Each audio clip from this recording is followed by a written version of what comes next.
our previous lecture, we had talked about nationalism.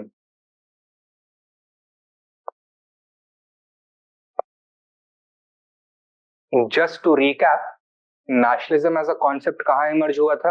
India में, Europe में? Europe में दो स्टेजेस में, from the 16th century onwards.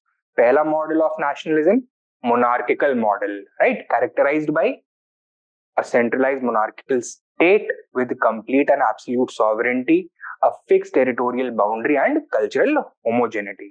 It transformed over the late 18th and 19th centuries as a result of the French Revolution, and a popular model of nationalism emerged.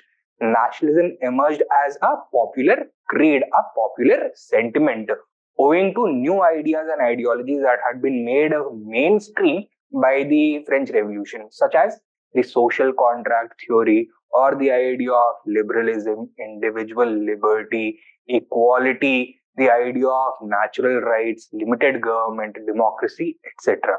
Right? Then it got associated with capital development, right? Industrial competition started between the different nations of Europe, that graduated into an imperial struggle for colonial control, which finally resulted in the Great Wars, the First and the Second World Wars, right? Indian model of nationalism, India में nationalism कब emerge हुआ? From the mid 19th century onwards. It emerged as an elite movement. That means it was a movement that was confined to the upper middle class intelligentsia of major cities in India, such as Bombay, Madras, and Calcutta in the beginning. But by the time of independence, it had emerged as a polyphonic movement, having the voices of many classes resounding within it, echoing within it, including the peasants, the workers, women, the untouchables, etc., along with the industrialists, of course, right? And the middle class also. It was a forward-looking movement. It was an egalitarian movement. It was a movement that was staunchly anti-colonial. It was a movement, it was a kind of nationalism that was based on diversity rather than unit, rather than cultural homogeneity, right? तो ये था nationalism. Now we need to look at the manifestations of proto-nationalism as well as nationalism in response to colonial rule. So, Indian response to colonial rule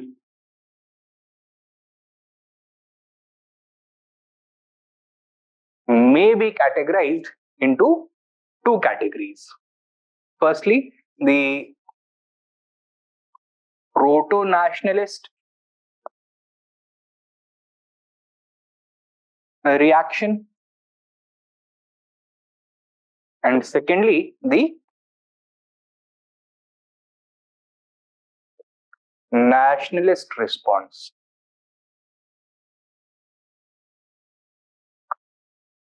The nationalist response, of course, refers to the Indian national movement led by the Congress from 1885 onwards.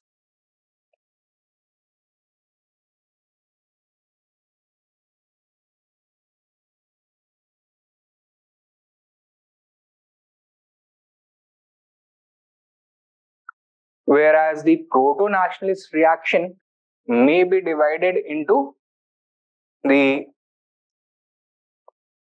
localized uprisings against colonial exploitation and the Great Revolt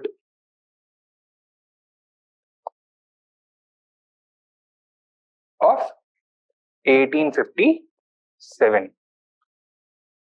First, we are going to address the localized uprisings. ठीक है?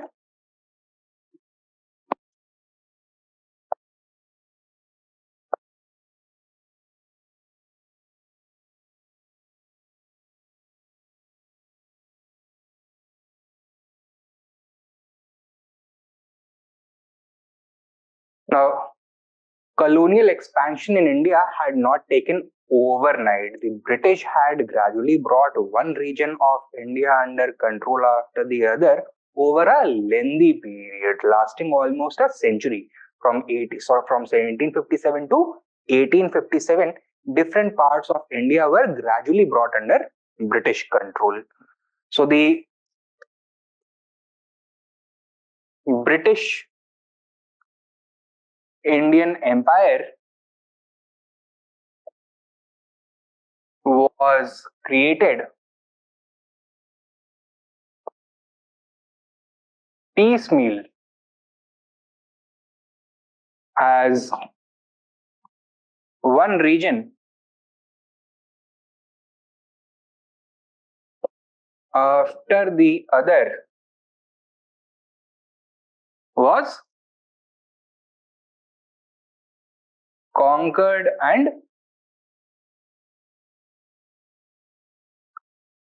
annexed by the British.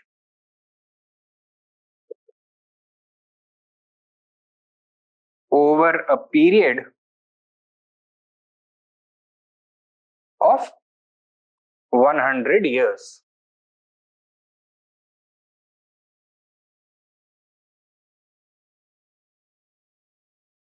From 1757 to 1857, right? And what is going to accompany the British Indian Empire? The British administration, their laws, and their officials. What was the impact of these things on the local communities living in these regions?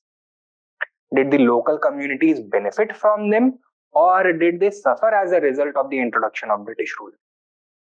They suffered. Why? Because British administration laws and officials were patently exploitative. The magnum, or sorry, you can say the amount of exploitation felt by the local communities multiplied exponentially after the introduction of British rule.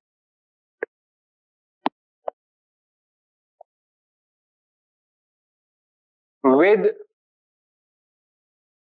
British rule, their laws, administration,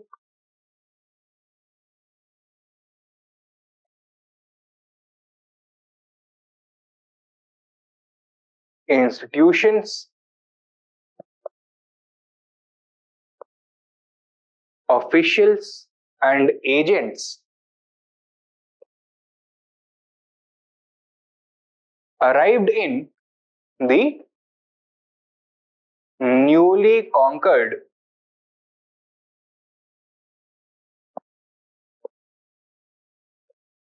regions and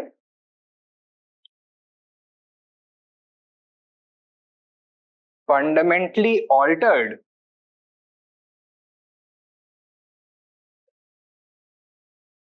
the basic pattern of regional politics,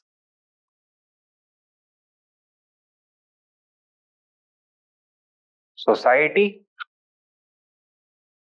and economy. Full stop. Next point. Such a disruption was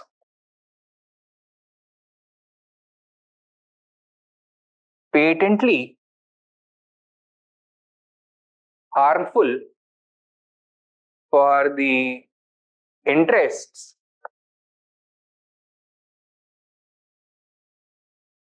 of the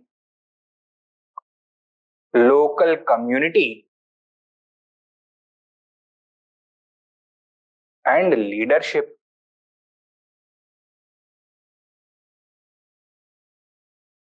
And what was the result?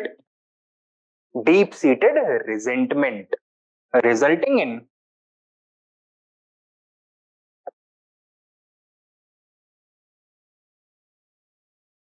deep seated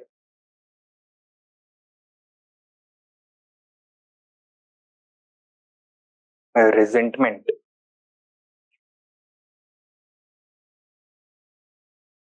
ठीक है. Now, had the feeling of nationalism and modern political methods and strategies emerged in India at this point of time?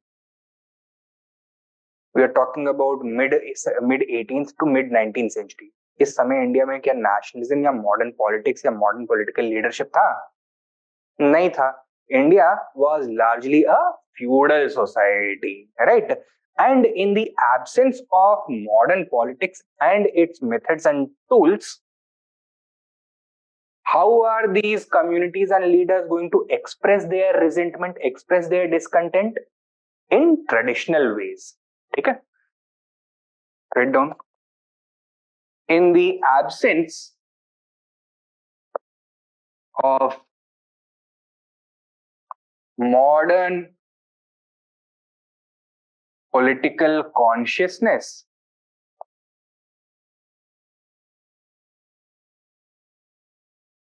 and nationalism,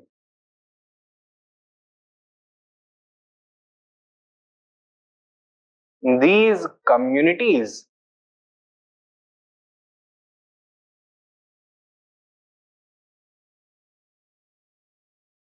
expressed their discontent in traditional ways. Express their discontent in traditional ways. And what was the traditional method of showing discontent by the lower sections of the society? By peasants, tribals, working class. It was either non-cooperation in the form of non-payment of taxes or abandonment of fields, etc. Or it was open rebellion, violent rebellion.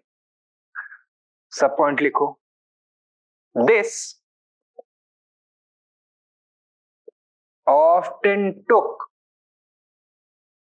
the shape of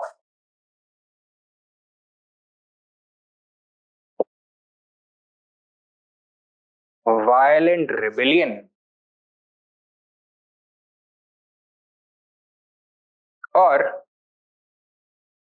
non-cooperation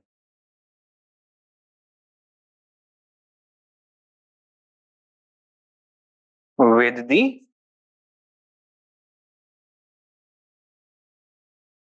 oppressor class or regime.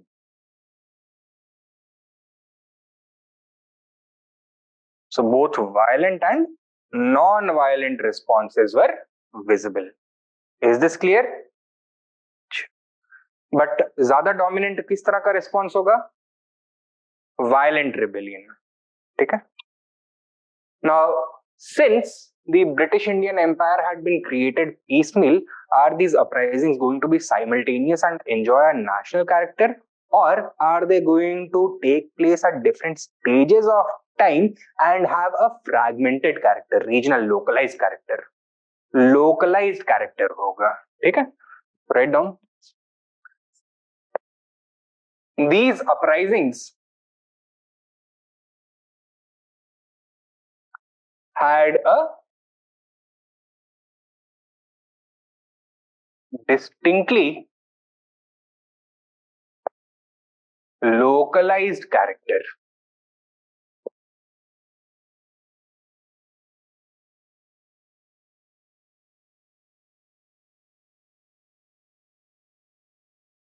ठीक है? सब point लिखो. There was no simultaneous uprising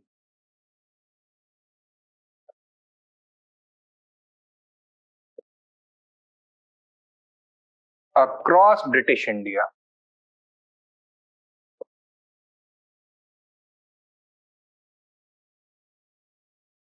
Why? Since different regions and different communities came under oppressive British rule at different stages of time. Since different communities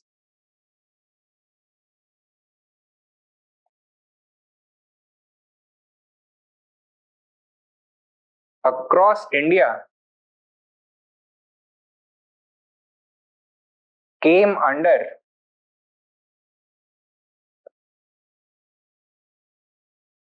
British rule at different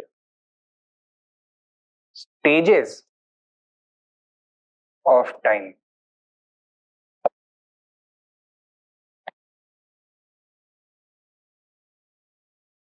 ठीक है? Further write down next sub point. आगे लिखो. There was no grand alliance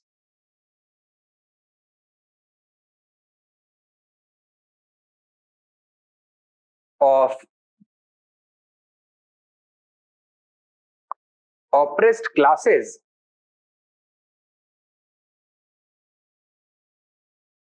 at a larger scale. At a larger scale. And why was this? Firstly, because class consciousness itself was not well formed at this point of time.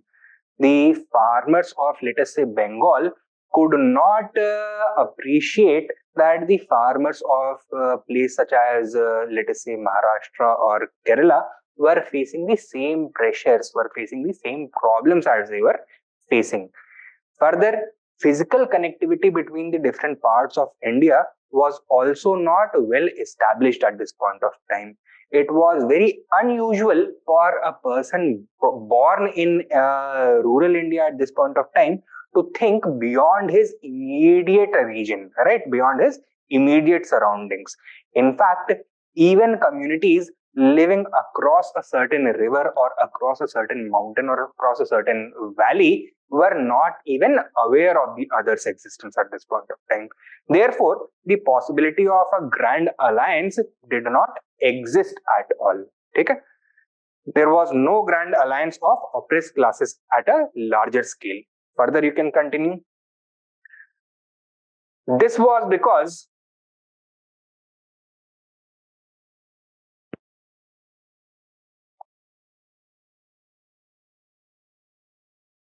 class consciousness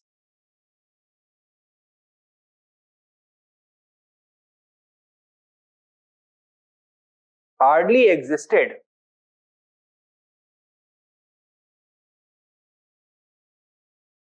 among Indians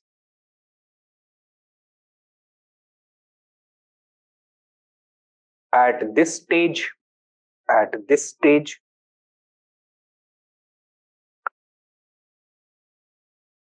In the same subpoint, continue. Further,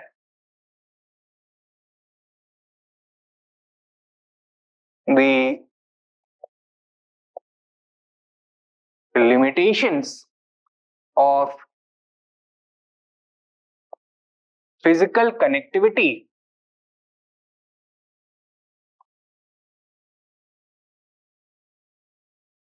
prevented a wider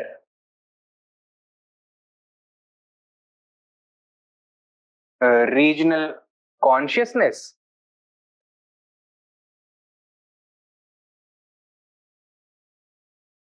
or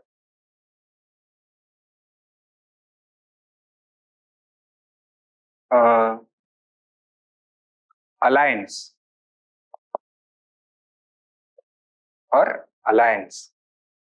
ठीक है. Now, as a result, these uprisings were localized in nature. They were highly violent in nature, but they did not result in the creation of a large all India alliance against the British and their collaborators who were responsible for oppressing these groups, oppressing these classes. Third इसमें characteristic ये है that you will find that in the absence of modern political consciousness, जहां पे लोग किस basis पे organise होते हैं, people belonging to the same professions may organize with each other, people belonging to the same let us say linguistic group may organize with each other, people belonging to the same region may organize with each other. But here people organized primarily on the basis of their parochial identity. That means their religion, their caste, the tribe that they belong to, that was a more important marker of social identity than anything else, than their professions or their language or their region, right? So write down. Next point. These uprisings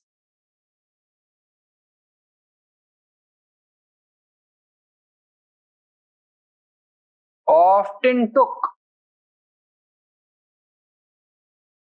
the shape of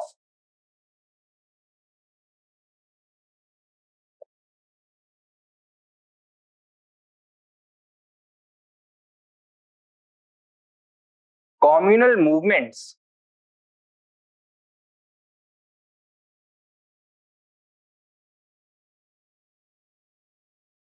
organized along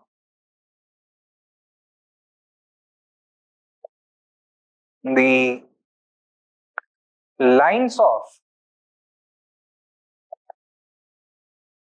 religious, caste, or tribal identity,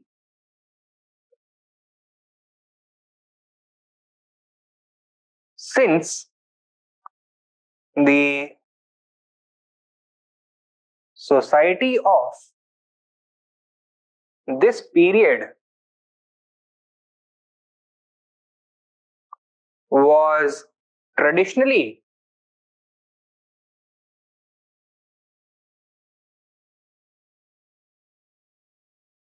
based on these parochial parameters.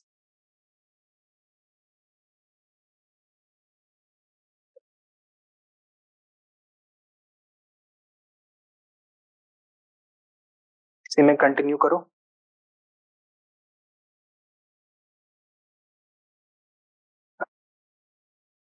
Consciousness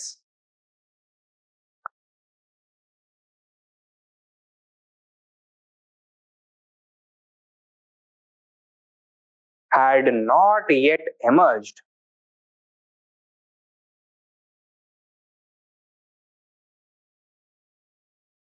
to replace these parochial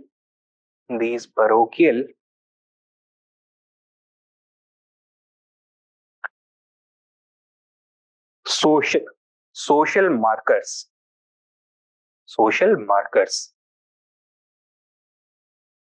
ठीक है. So this in essence was the nature of these localized uprisings. First of all, no simultaneous uprisings were visible. Secondly, there was no grand alliance of oppressed classes across India. And thirdly, the lack of any modern basis for the organization of these uprisings. They were organized along the lines of religion, caste, and tribe. ठीक है.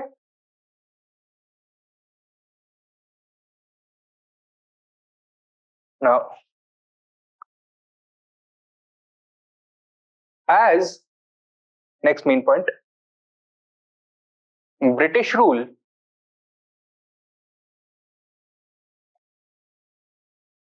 expanded across India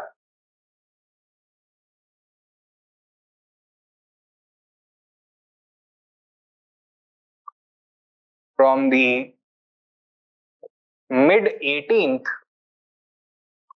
to mid 19th century, comma, more than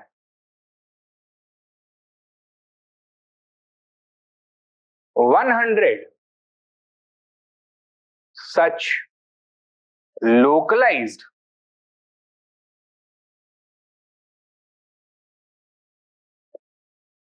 uprisings occurred.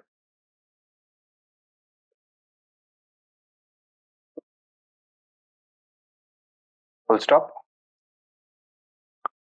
They may be divided into the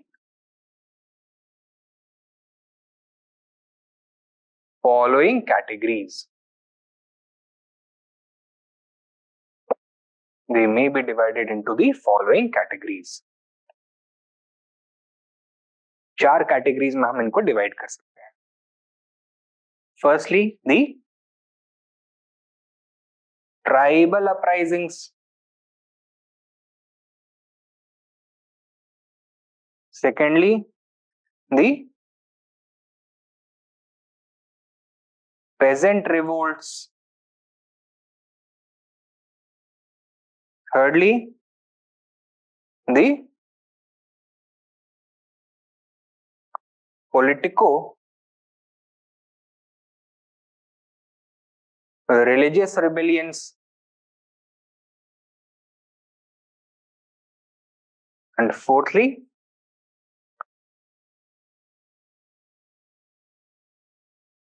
rebellions by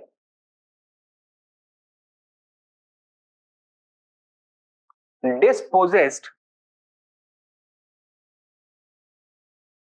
feudal elements.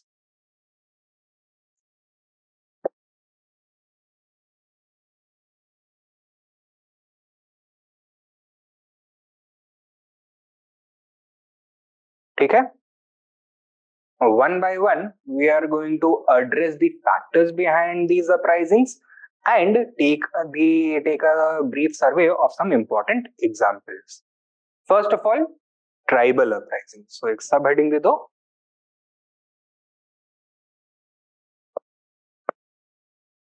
Tribal uprisings.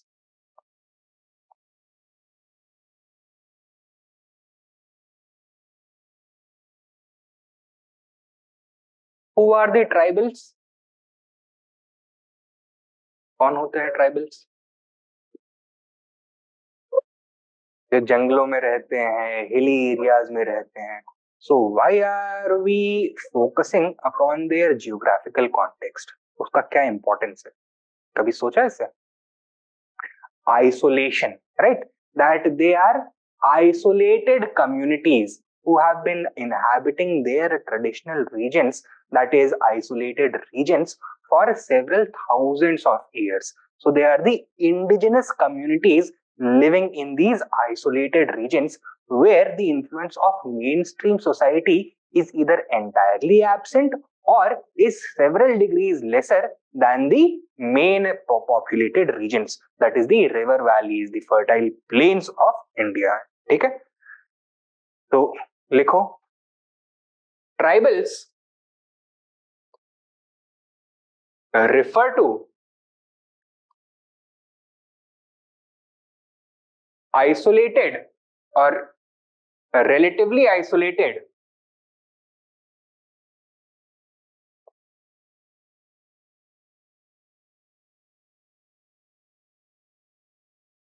indigenous communities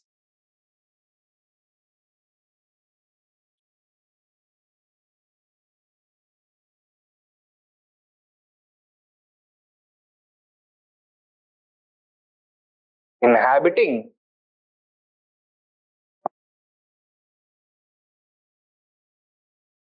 remote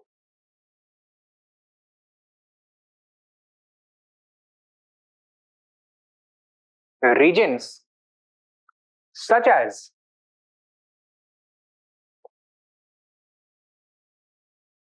forests, hills, or frontier regions.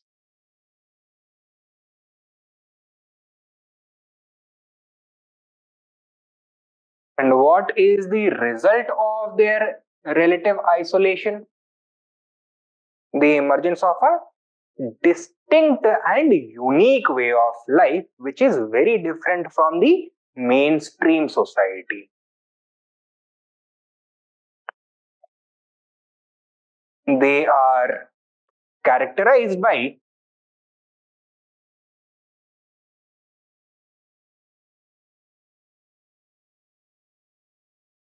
a distinct and unique way of life,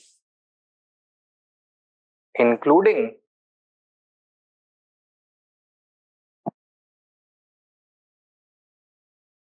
their unique political structure,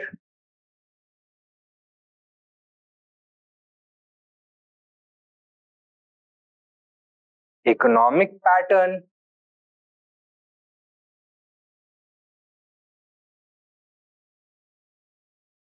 social organization,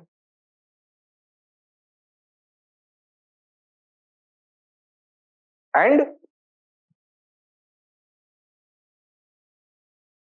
belief systems.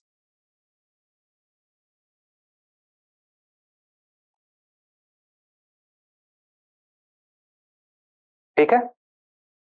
Now, before the establishment of British rule, degree of their isolation relatively higher or relatively lower?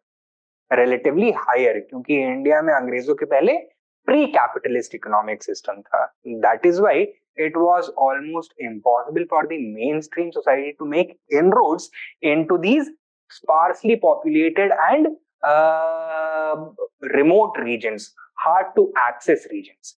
Therefore, the tribal communities were able to govern themselves, follow their economic occupations, maintain their social organization, and pursue their religion as per their own wishes. What is going to happen after the introduction of British rule? Their relative isolation is going to reduce, it is going to decline. The British are going to carry out almost an economic invasion of these relatively isolated tribal communities. They are going to bring in their own laws, their own administration, their own officials, their own institutions, and their own agents to completely disrupt the traditional way of life. And this is going to result in deep-seated resentment, which is going to express itself in extremely violent ways. ठीक है? Further लिखो.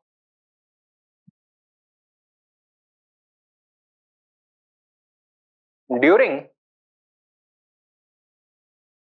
the pre-capitalist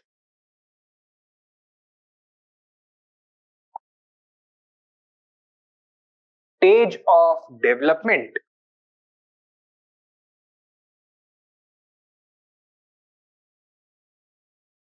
the tribals enjoyed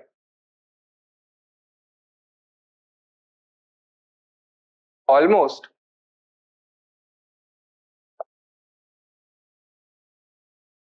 complete autonomy,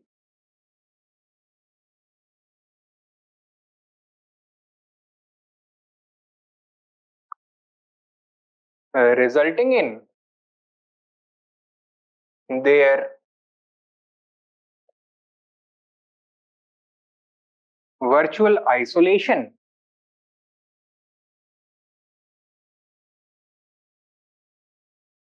from the mainstream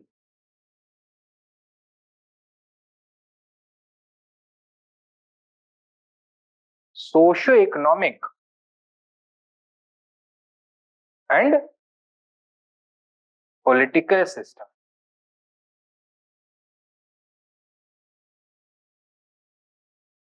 Now, this came with certain added benefits. First of all, they could escape the exploitative tendencies of the mainstream socio-economic and political system. सब point लिखो. As such,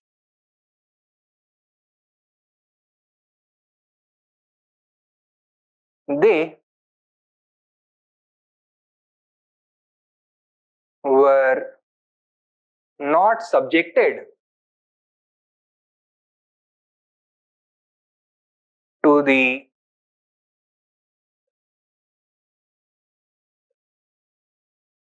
exploitative tendencies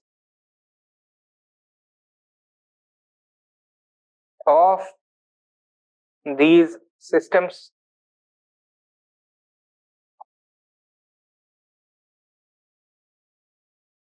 And secondly, they were also shielded from problems which may affect the mainstream structures. Okay? So civilizations rise, they grow, and then finally they fail and collapse. So tribals were shielded from these things. Next sub point likho. Further, they were shielded from the problems or crises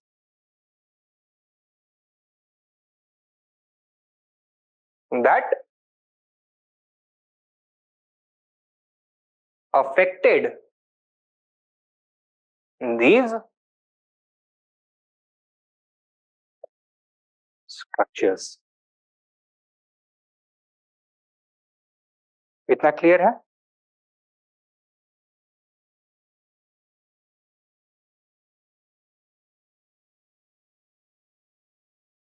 Next main point. So on the whole, tribal way of life कैसा था? Was it constantly disrupted or was it stable and peaceful largely? Stable and peaceful largely. Although the level of economic and technological development was not very high, the tribal society was largely egalitarian, it was largely peaceful, it was largely self-sufficient. Okay? So write down. As a result,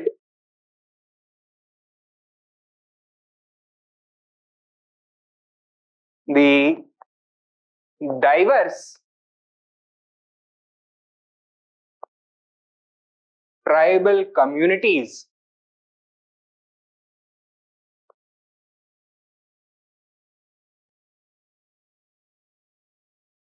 spread across the forests, hills, deserts, and plateaus of India.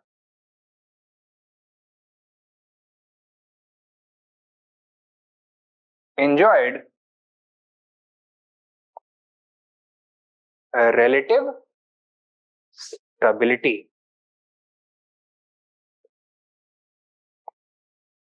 Full stop. Sub point. Although the level of material and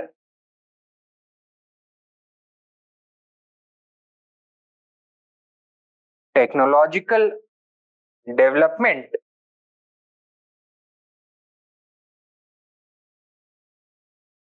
was not very high,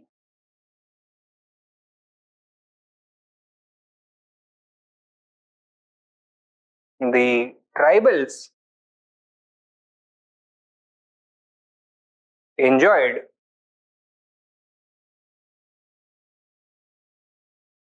a relative peace,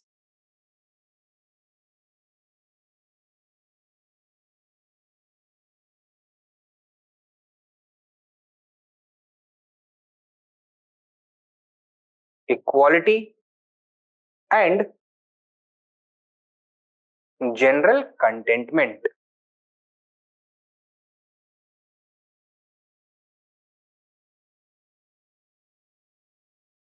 Full stop. Next sub point.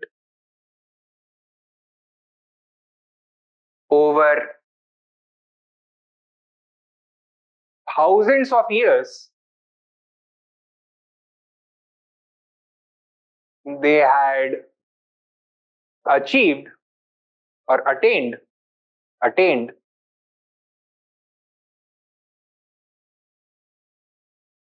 perfect harmony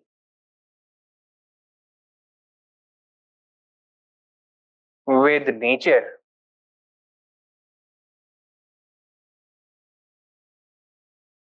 and enjoyed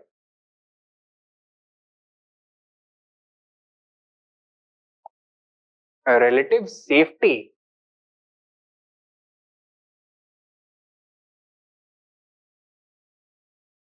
from the disruptions of civil society.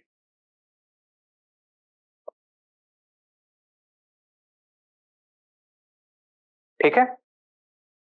So there was a perfect balance between the nature and the economic activities of these tribes. Nature acted as a check upon the size of the population. Small disputes were settled either peacefully within the tribes और या फिर अगर एक tribe और दूसरे tribe में कोई conflict है तो that was resolved through small scale war which did not entirely disrupt the traditional way of life of either community. ठीक है? नेक्स्ट मेन पॉइंट लिखो. However,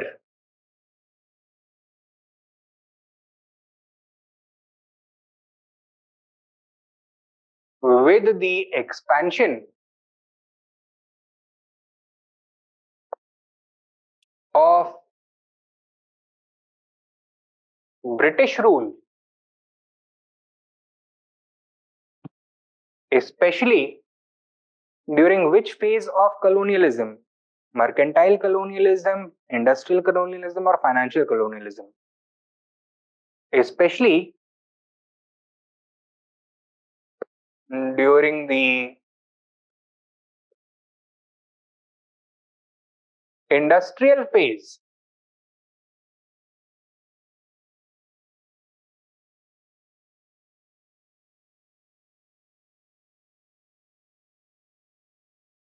comma,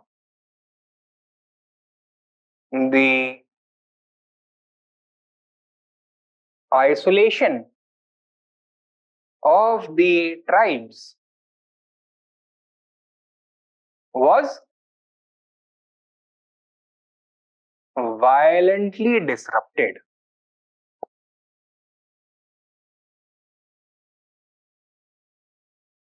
Was violently disrupted. ठीक है?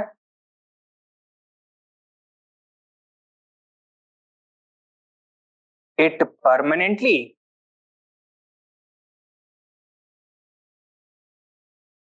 destroyed the traditional tribal way of life. It permanently destroyed the traditional tribal way of life, including the tribal economy, polity, and society.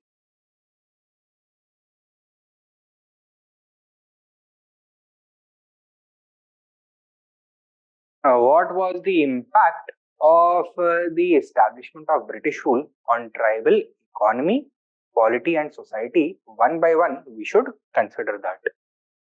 So, impact of British rule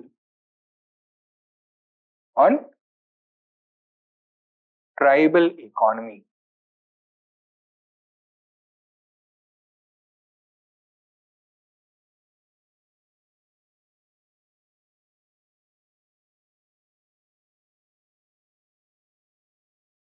एक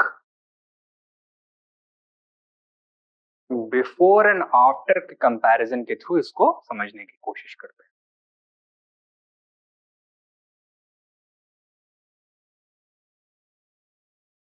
Before the expansion of British rule, the tribal economy was characterized by its self-sufficient nature.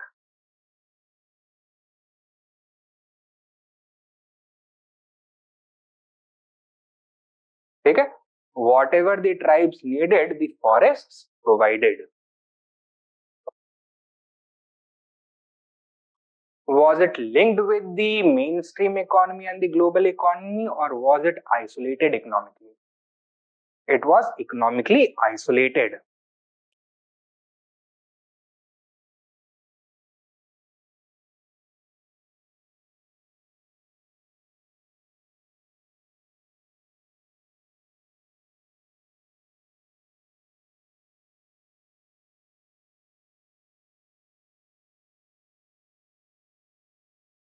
Did tribal economic activities provide the opportunity for large-scale concentration of wealth in the hands of a few individuals or families, or was it the tribal economy largely flat, characterized by economic equality?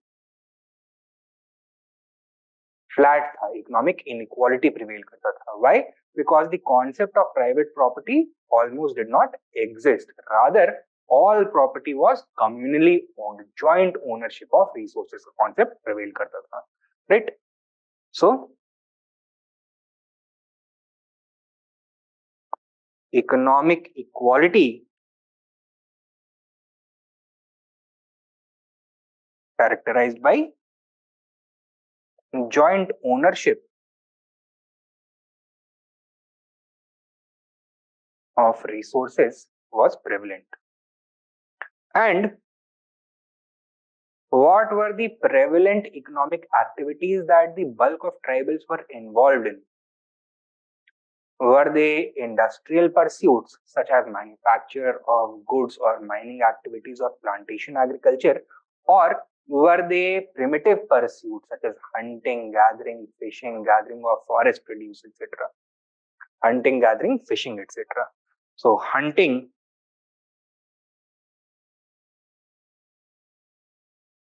gathering,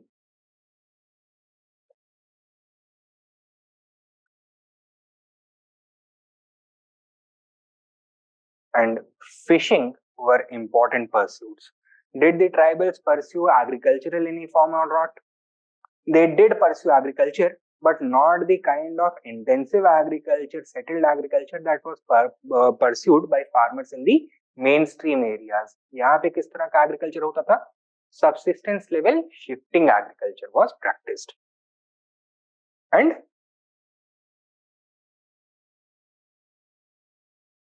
shifting agriculture.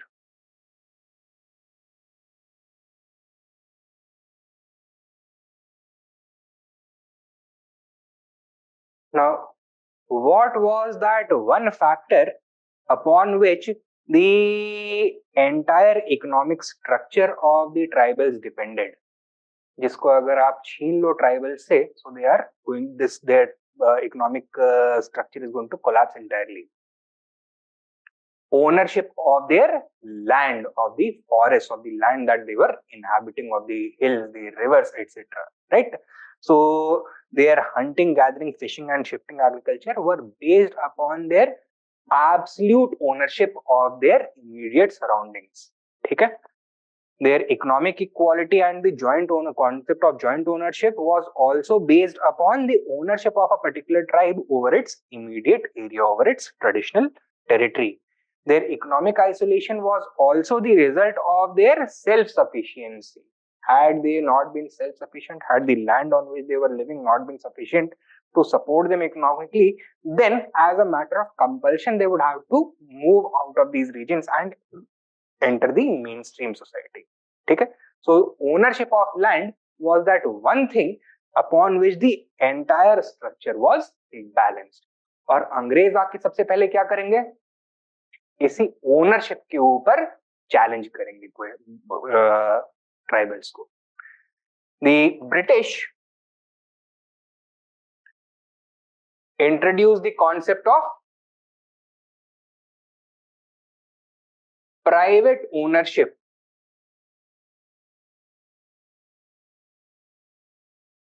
of land in the tribal areas. Why?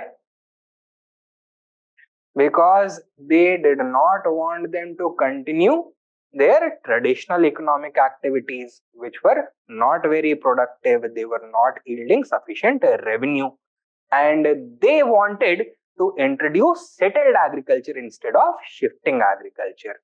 तो settled agriculture का earlier pattern क्या था? The expansion of the zamindari system or the rayatwari system. So that is what they did in fact. Private ownership of land तो introduce किया ही, but at the same time the ownership of land was transferred from the traditional communities who had lived in these lands, roamed these lands, gathered from these lands and cultivated these lands for thousands of years to outsiders, that is zamindars from the region of Bihar or Bengal, right? The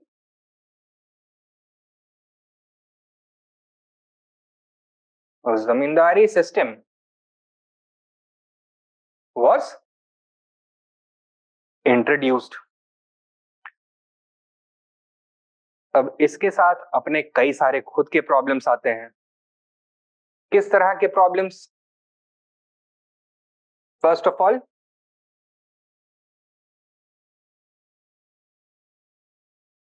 लैंडलेसनेस, साथ में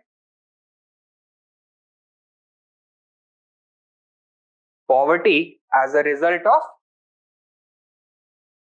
high burden of taxation.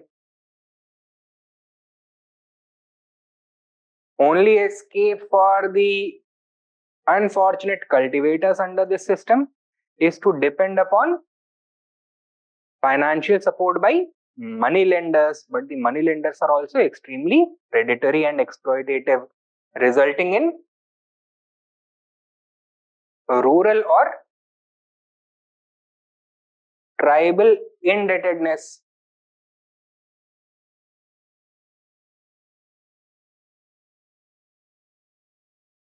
Whose ultimate outcome is bonded labor. Once the farmer has sold off all his property, he is left with no recourse but to submit his own labor as a permanent stand-in for the interest payment that he is owed.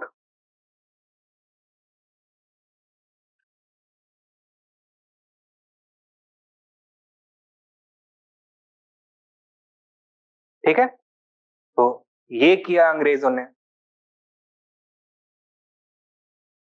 Thirdly, the British, after conducting a cursory survey of the forest lands of the plateaus, especially of central India where tribals were living, quickly realized their economic value. यहाँ पे क्या क्या economic valuable चीजें present थी? First of all, large scale access to timber was possible by clearing the forests, right? This would result in two things. First of all, the British would get the timber that they required for construction of railways, etc. And secondly, it would also clear these regions for the introduction of permanent agriculture, of settled agriculture. Okay? And therefore, forests which till now had been the traditional preserve of the tribes were now brought under government ownership. So, government ownership of forests was introduced through the creation of a forest department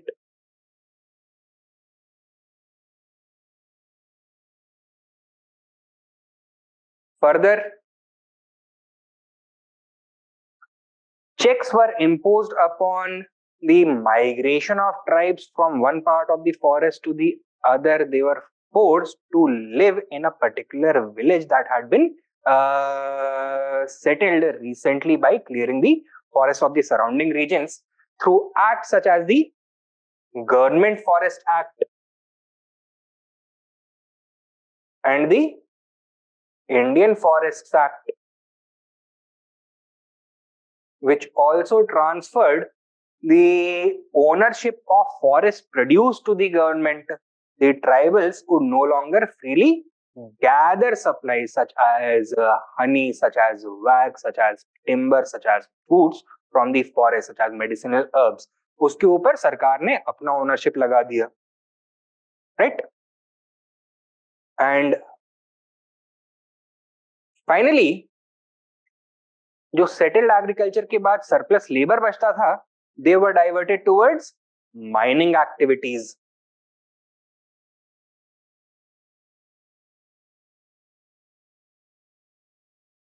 Mining for primarily coal and iron ore. This led to further exploitation.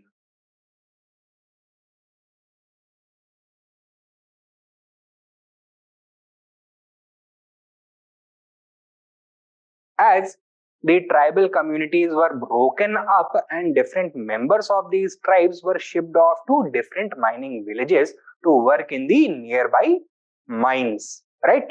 So tribals were losing not only their economic activities, their economic autonomy, but also their social structure and cohesion.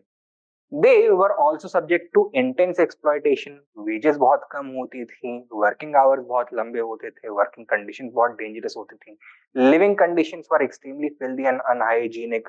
There was no schooling, no medical care, no insurance.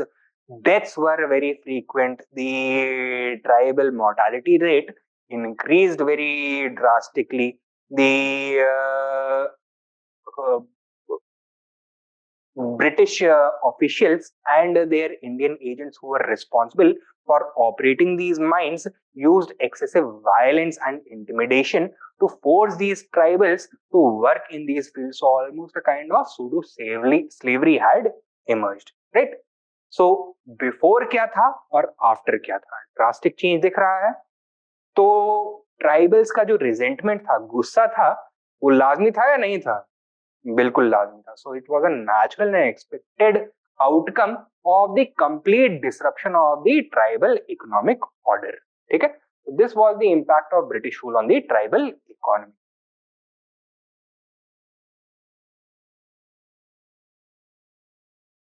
Impact of British rule on the tribal polity next.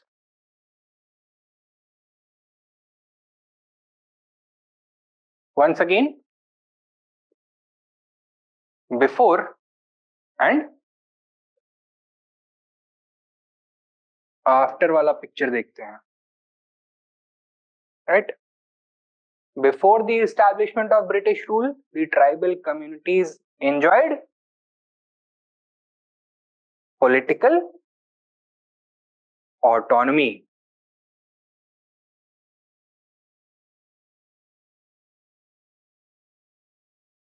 That means they were free to govern themselves according to their own customs.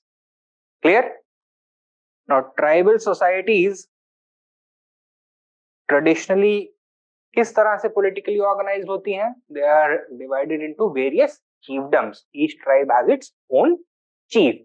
And the political structure, is it highly stratified or is it relatively flat?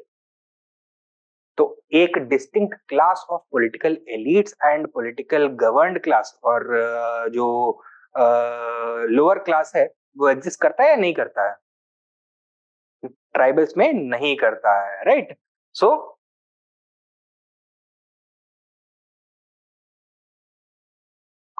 there was no clear distinction between the tribal elites and the tribal commoners.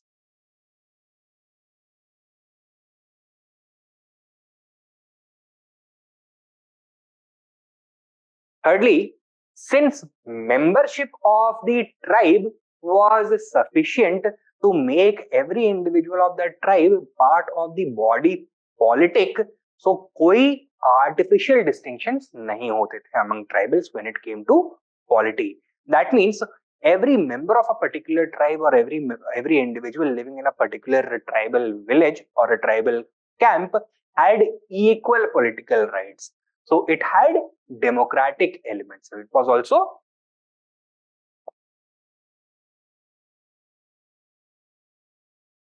more democratic in nature.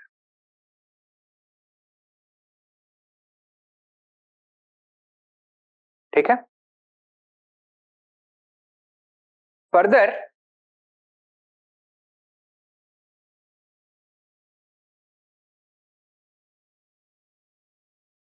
Tribal communities में हमें एक और unique चीज देखने के लिए मिलती है that since their political customs and institutions have developed over a very long period of time, their political structure, institutions, offices are often infused with religious authority. They are seen as religious offices, divine offices, which are part of the internal religious belief system of the particular tribe.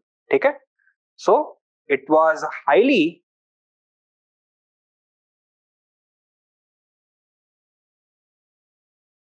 integrated with the tribal belief system.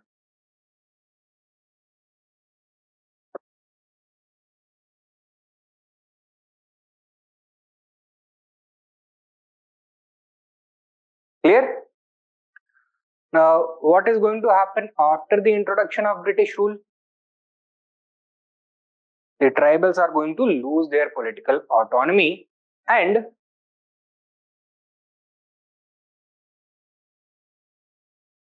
strict British political control is going to be established.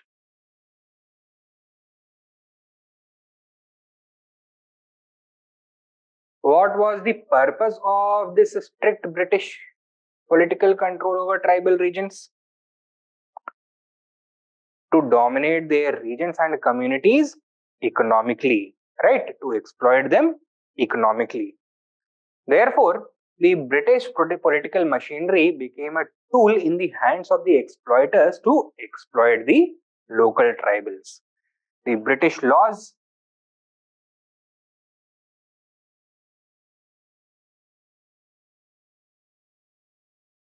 courts, bureaucracy, and police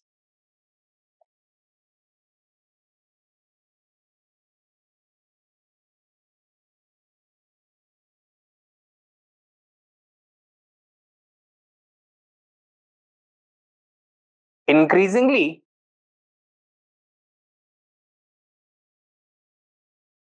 restricted the traditional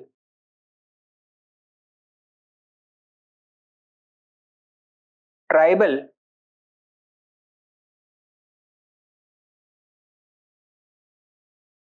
economic pursuits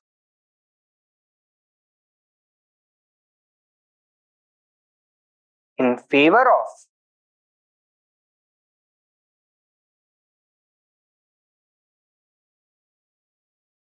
zamindars and traders. ठीक है? तो clear objective था इस political machinery के पास that we need to replace the shifting agriculture with permanently settled areas where settled agriculture can take place, so that these unproductive regions may be transformed into productive revenue-paying regions for the British Empire, so that British trade may be expanded in these regions, resulting in the development of a regional market of a local market for British goods, so that economic integration between these regions and the global economy may be brought about with the creation of physical connectivity, as well as the regional productive environment where minerals and timber may be exported from these regions, which may be balanced by the import of British goods into these regions. तो कोई भी अगर dispute होगा between the tribal communities and the zamindars and traders, जो British courts हैं, laws हैं, bureaucracy and police है, वो किसका side लेगा? जमींदार्स और traders का, इन outsiders का. These were the biggest sources for the exploitation of the local peasantry. Third, write down. The tribals thus lost not only their autonomy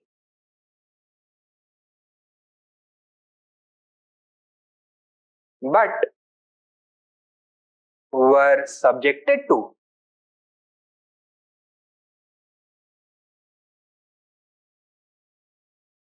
an inherently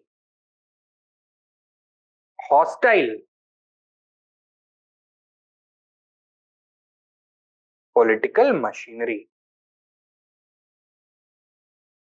Inherently hostile political machinery. And what is going to be the result of this? Politically, they are going to target not only British rule but also the direct oppressors, zamindars and traders. Okay? So resentment against both the British rule and the people that it was supporting, that is going to increase. And finally, the impact of British rule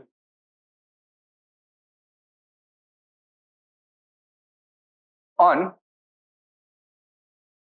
tribal society.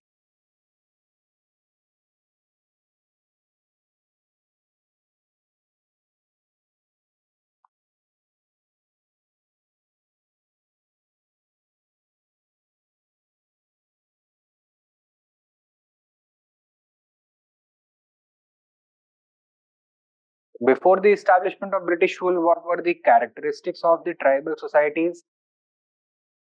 First of all, they were based upon their unique customs, religion, practices,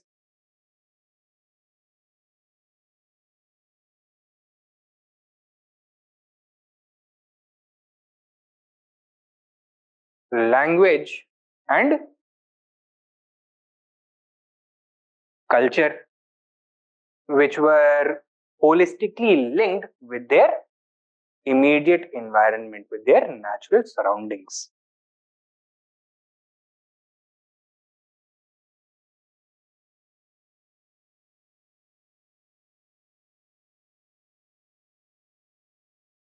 Naturalism and animism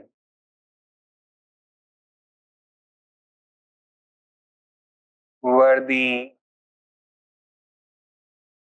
core pillars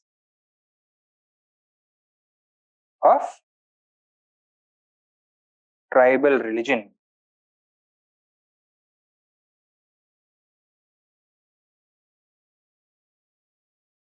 So they were deeply emotionally attached to the nature and their environment. They believed that every object, whether it is a living being or a non-living being, it has a soul. So their forests, their hills were veritable manifestations of the divine for them. And thirdly, Since there were no sharp economic or political divisions within the society, since the society was economically as well as politically flat, तो social divisions highly pronounced होंगे या फिर social equality prevail करेगा? Social equality prevail करेगा, क्योंकि social inequality का basis होता है या तो इकोनॉमिक इनइक्वालिटी या फिर पॉलिटिकल इनइक्वालिटी, और क्योंकि दोनों ही नहीं है तो सोशली भी सोसाइटी इगैलिटेरियन थी. There were no sharp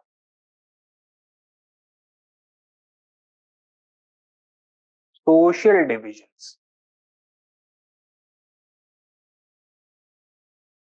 Concepts such as caste, gotra, religious distinctions, ये सब present नहीं था.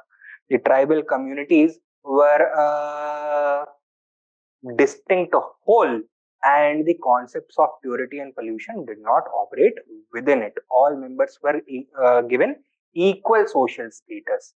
And since in tribal communities the labor was divided almost equally between men and women, that means women were equally as productive as men, and since the general pattern of the society was egalitarian, gender relations किस तरह के थे? Were they the same as the mainstream society? No, they were entirely different. So gender equality भी यहाँ पे norm था. So there were no sharp social divisions. Caste, varna,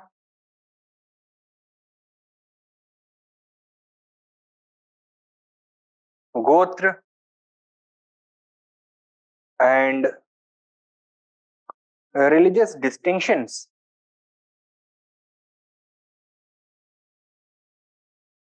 were non-existent. Caste, varna, gotra, and religious distinctions were non-existent.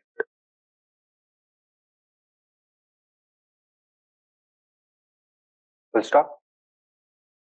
Due to the important economic role performed by women,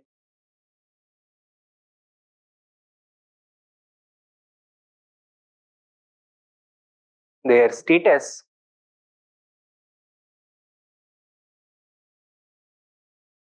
was quite high.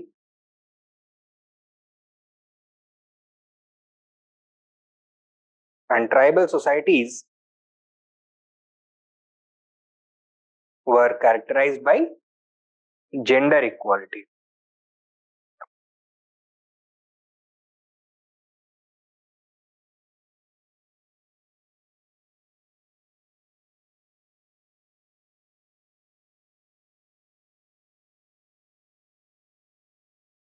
Now, with the introduction of British rule, it will become important for the British as well as the people who were looking to exploit the economic resources of the tribal regions to de-link the land from their religious sentiment, from the religious sentiment of the tribal communities. And therefore, a large-scale social engineering is going to be attempted. क्या करने की कोशिश करी जाएगी? Tribals are going to be brought under the umbrella of mainstream religions. They are going to be forcibly distanced from their tribal culture, lineage, customs, religion, practices, and language. Their culture is going to be consciously destroyed. Their gods are going to be brought under the umbrella of mainstream gods. So, जो process Kushan period में शुरू हुआ था, that means mainstreaming of the tribal gods, bringing them under the umbrella of Vaishnavism through Avatarvad or incarnation, that is now going to multiply. That is going to be done in a very forcible manner. Okay? First thing, right? Since it was important for the British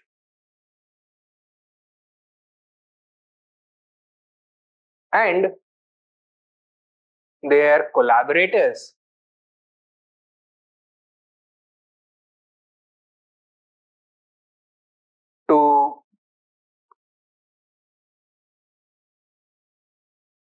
destroy the emotional and spiritual connection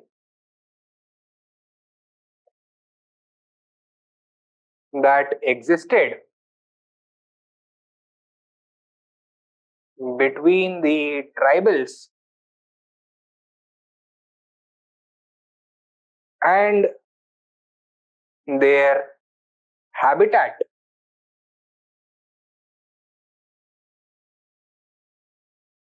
They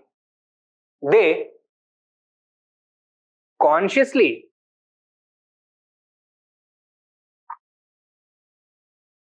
tried to,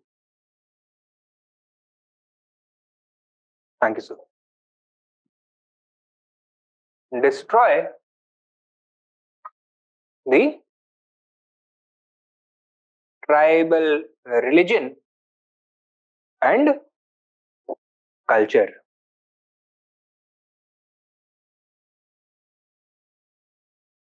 ठीक है. Now मैंने यहाँ पे straight forward बता दिया है. It was important for the British and the collaborators to destroy the emotional and spiritual connection. क्यों important था? So that tribal resistance against the economic exploitation of their habitat that would decline. तो open rebellion नहीं कर देंगे अगर ऐसा होगा तो. ठीक है. So it was important for them to destroy the tribal religion and culture. Sub point.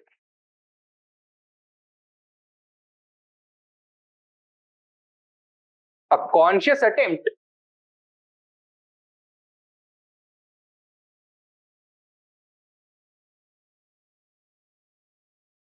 was made to mainstream the tribal society.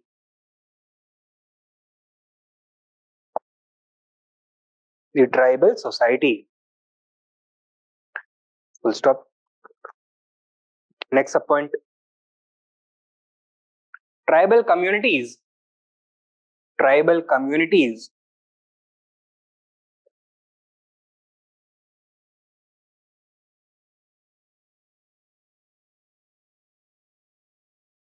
were fragmented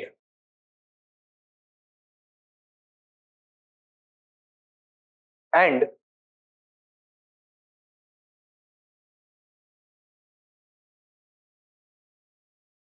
forcibly separated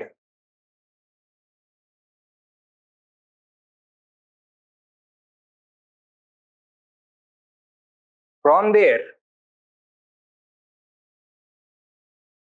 traditional customs and language.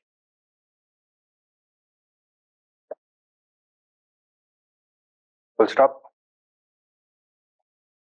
Next point.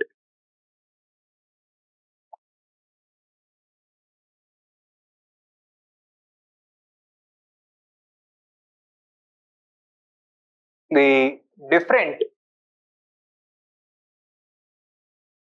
tribal deities were characterized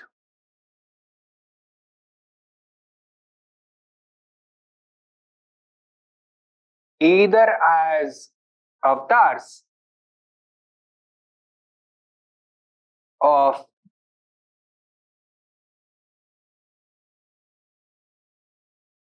Brahmanical gods or as demons by Christian missionaries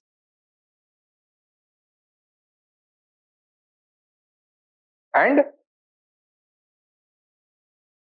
Islamic clerics. ठीक है. तो Brahmanism में पॉलीथीइज्म ज्यादा acceptable है, that is why यहाँ पे अवतारवाद का tool use किया गया. इस्लाम और Christianity are strictly monotheistic and existence of other gods cannot be tolerated. So the tribal gods were demonized and an attempt was made by the leaders of these religions, the Christian missionaries and Islamic clerics, to force the tribals to convert into their religions. Is this clear? Next main point लिखो. Number 2.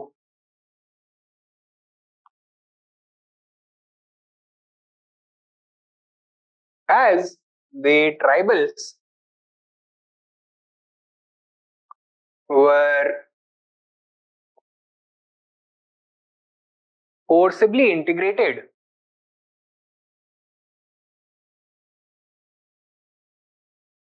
into mainstream society,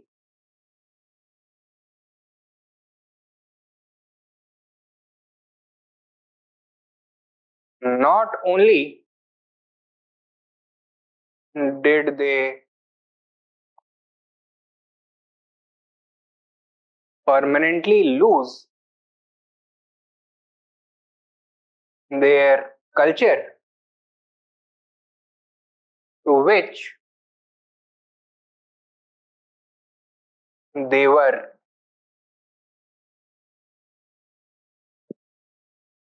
deeply attached.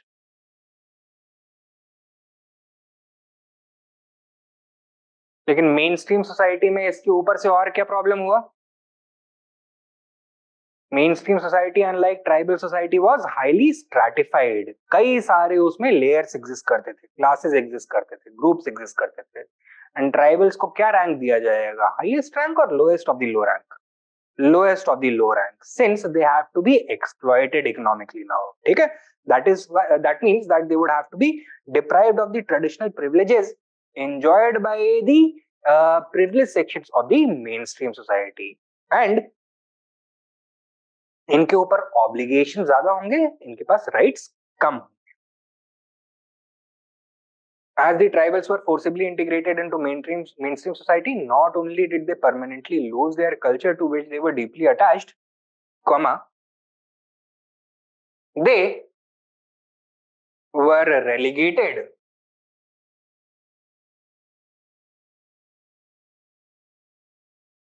to the lowest rank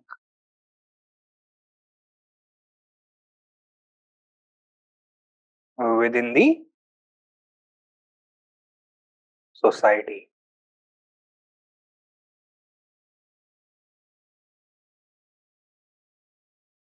Full stop. This became the basis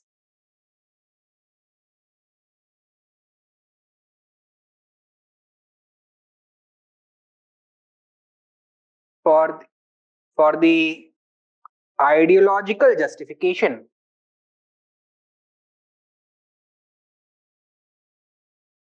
of their brutal exploitation. Of their brutal exploitation. Full stop. Sub point लिखो. In other words, the tribals were forcibly mainstreamed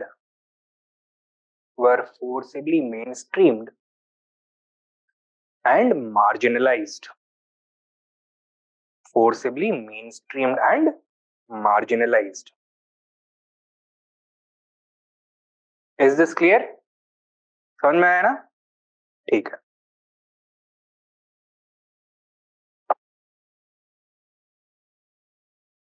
And what is going to be the result of the complete disruption of the traditional tribal way of life? Periodic rebellions. ठीक है? As different tribes felt the same experience, underwent the same experience, natural tendency क्या होगा? To violently overthrow this oppressive system. ठीक है? Next main point लिखो. Table वगैरह बंद कर दो. नेक्स्ट मेन पॉइंट लिखो. As such, the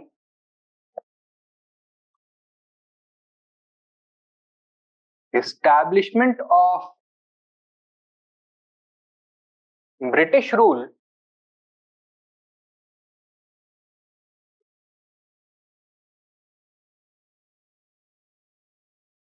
violently disrupted the traditional tribal way of life.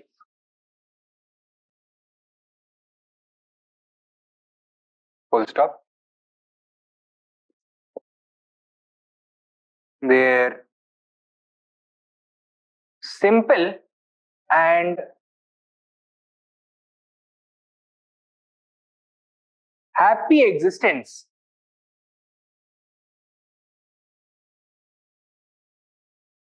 was rudely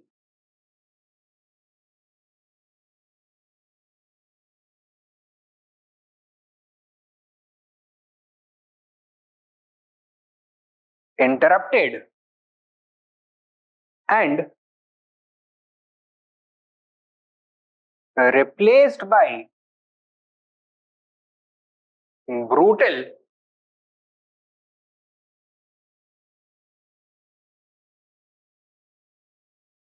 exploitation. Full stop. Thus,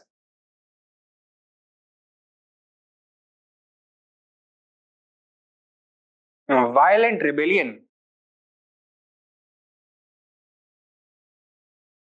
was a natural outcome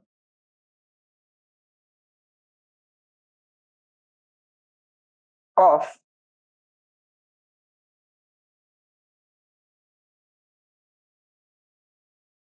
tribal resentment. Of tribal resentment. Full stop. A few important examples of tribal rebellions include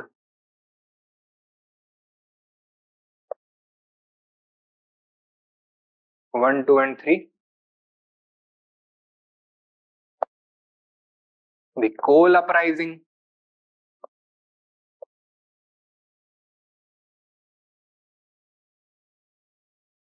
led by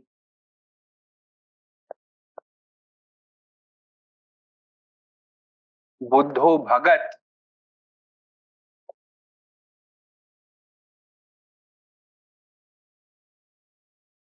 in the Chota Nagpur Plateau region.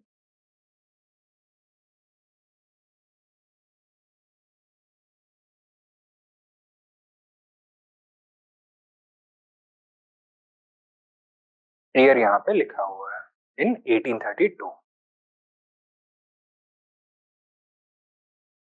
The Santhal uprising or Santhal Hul, led by the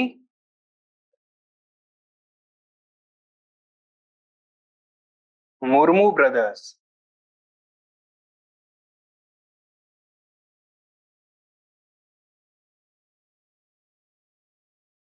कौन से भाई? नाम पता है? Sidhu Kanhu, right? और दो और भाई थे छोटे भाई, चांद और Bhairav, but Siddhu Kanu are the most well remembered.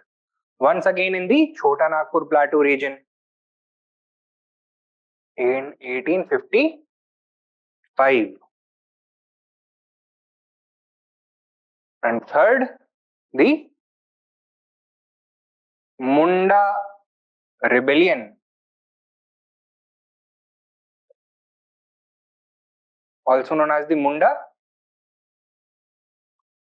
उलगुलन led by Birsa Munda, once again in the Chota Nagpur Plateau region in 1899. Murmu brothers, Sidhu, Kanhu, Chand and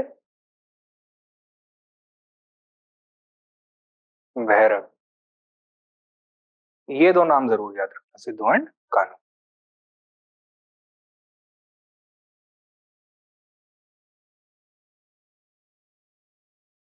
ठीक है.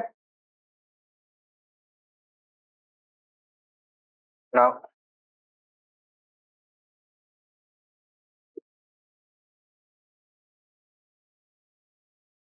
character of these uprisings.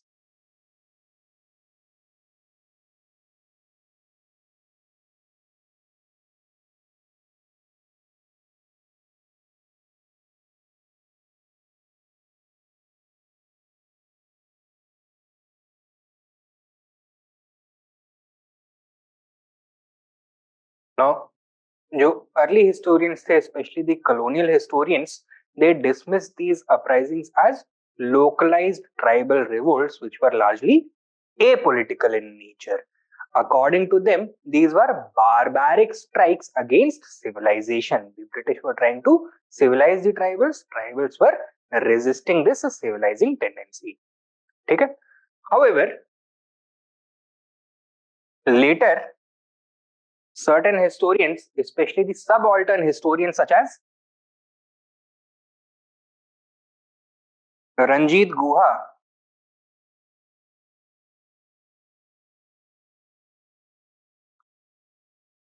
have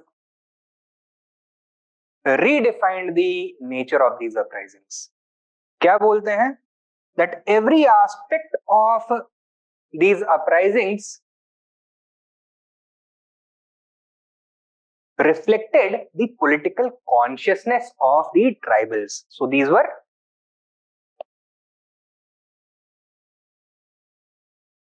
political movements.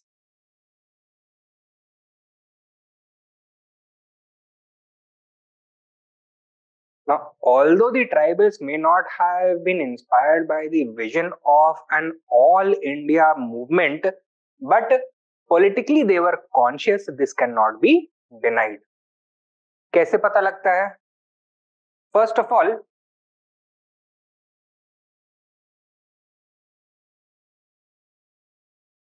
इनके टारगेट्स देखो. इन्होंने टारगेट किसको किया?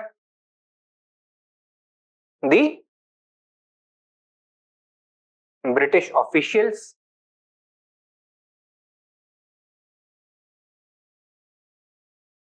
government buildings,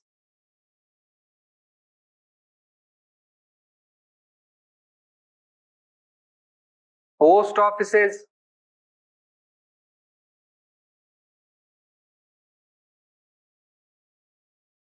police stations,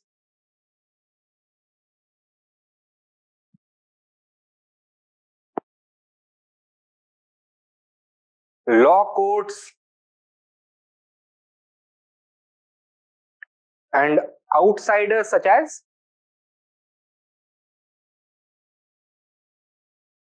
zamindars and money lenders,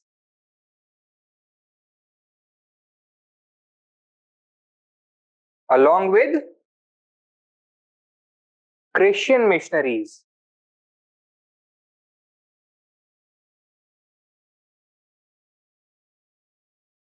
Right?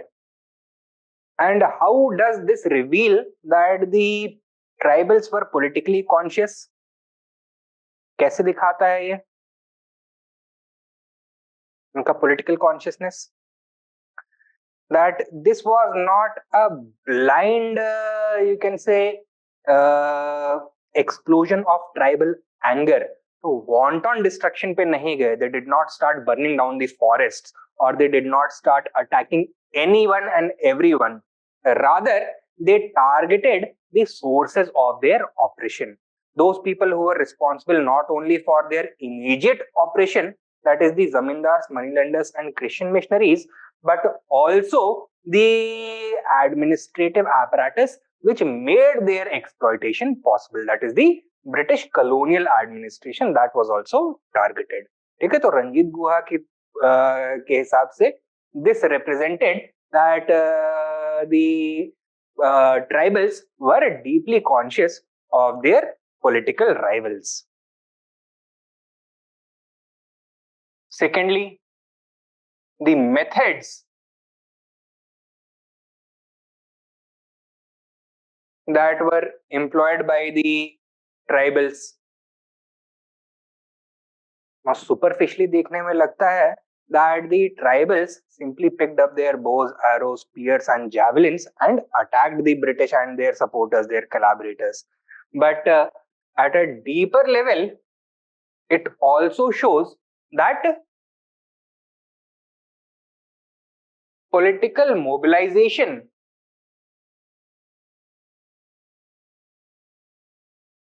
and organization of the tribals was quite sophisticated.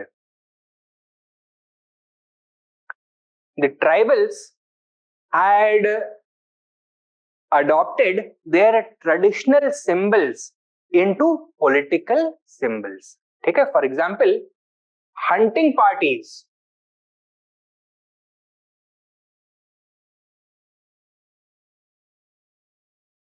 were organized in order to mobilize the warrior sections of the tribal communities.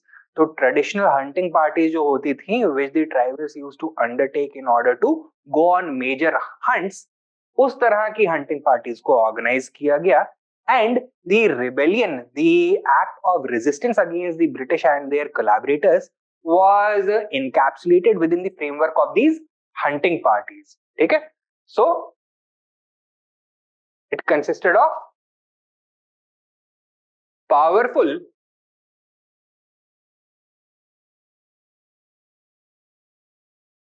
symbolism. Clear?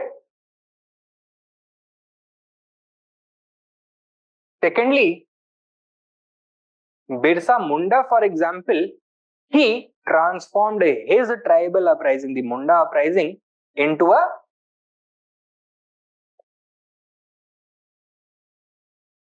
millenarian movement.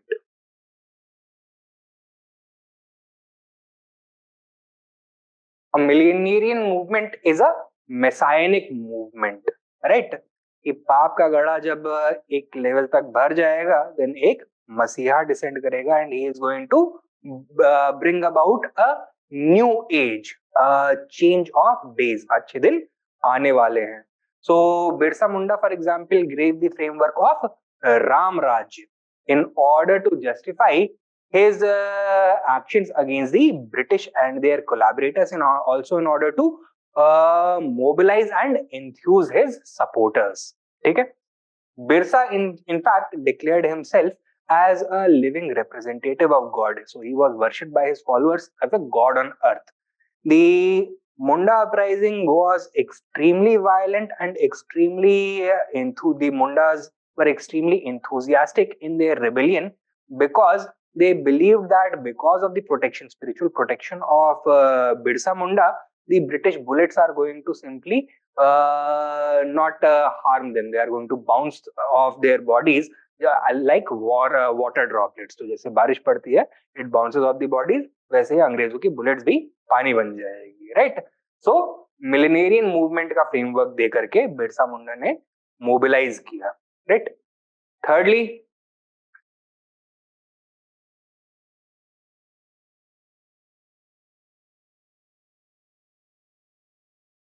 As for the objectives, right? जो colonial historians है वो क्या बोल रहे थे? That the barbarians simply resisted civilization, but According to Ranjit Guha, their objective should be viewed in a new light. It was to overthrow an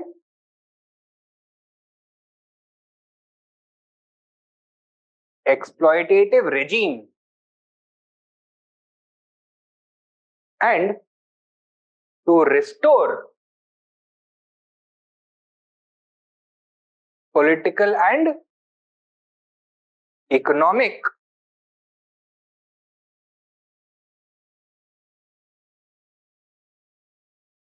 autonomy.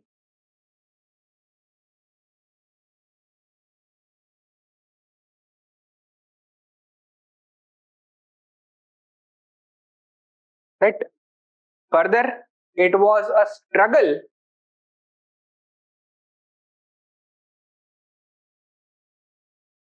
to preserve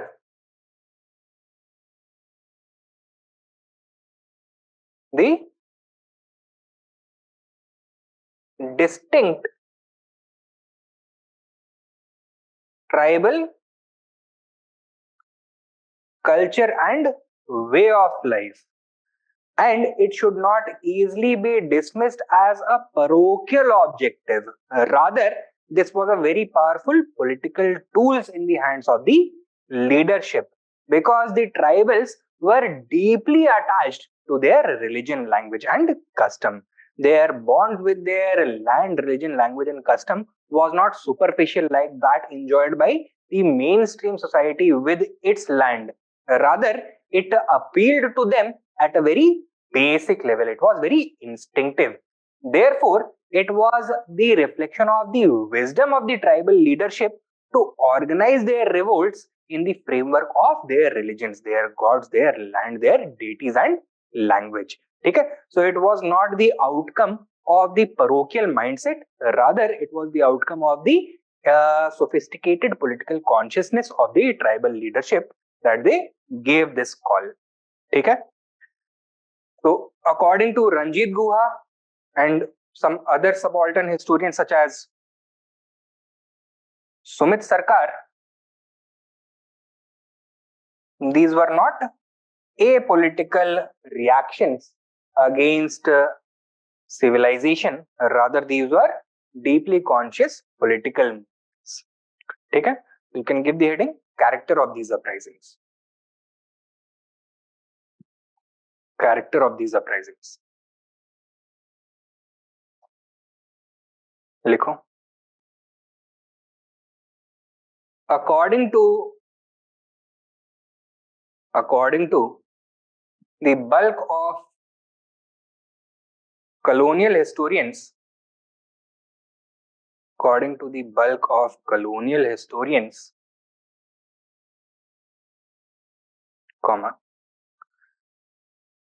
tribal uprisings represented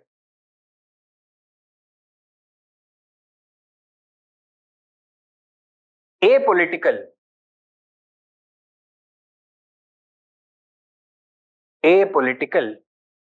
or non-political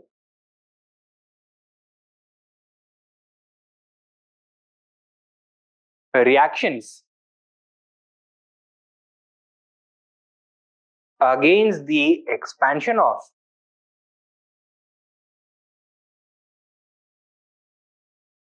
civilized society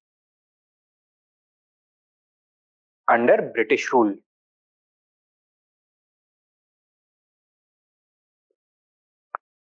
Full stop.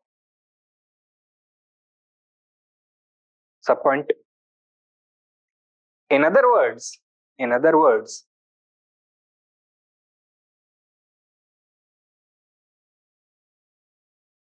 they have been dismissed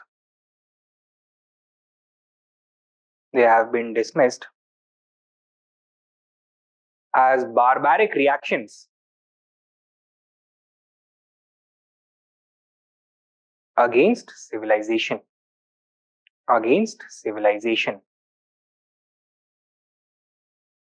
Full stop. The tribals The tribals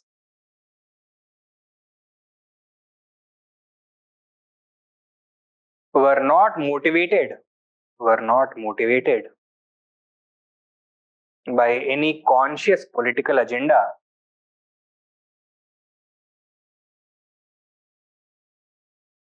Full stop. Rather, they were motivated simply by their superstitious beliefs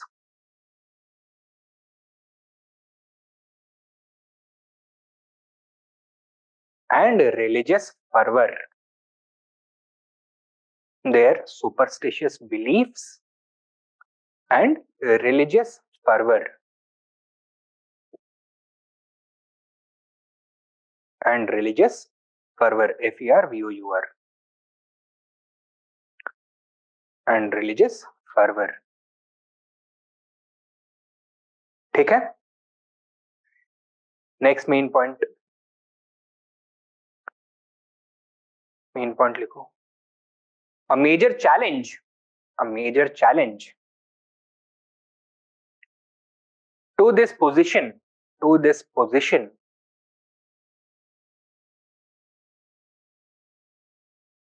has been given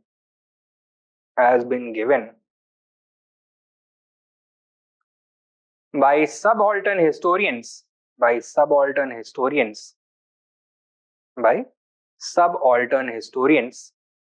subaltern historians पता है ना? नहीं? अच्छा, तो देखो, modern India की historiography में कई सारे स्कूल्स हैं. फर्स्ट ऑफ ऑल दी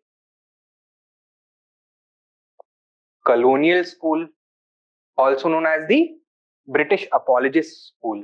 तो इनको दो कैटेगरीज में डिवाइड कर दिया जाता है. The old Cambridge scholars and the new Cambridge scholars. अब बेसिक पोजीशन इनका सेम है, to deny India as a nation, to criticize Indian nationalism, and to justify the expansion and existence of British rule. They try to portray the British rule as something that was beneficial for Indians.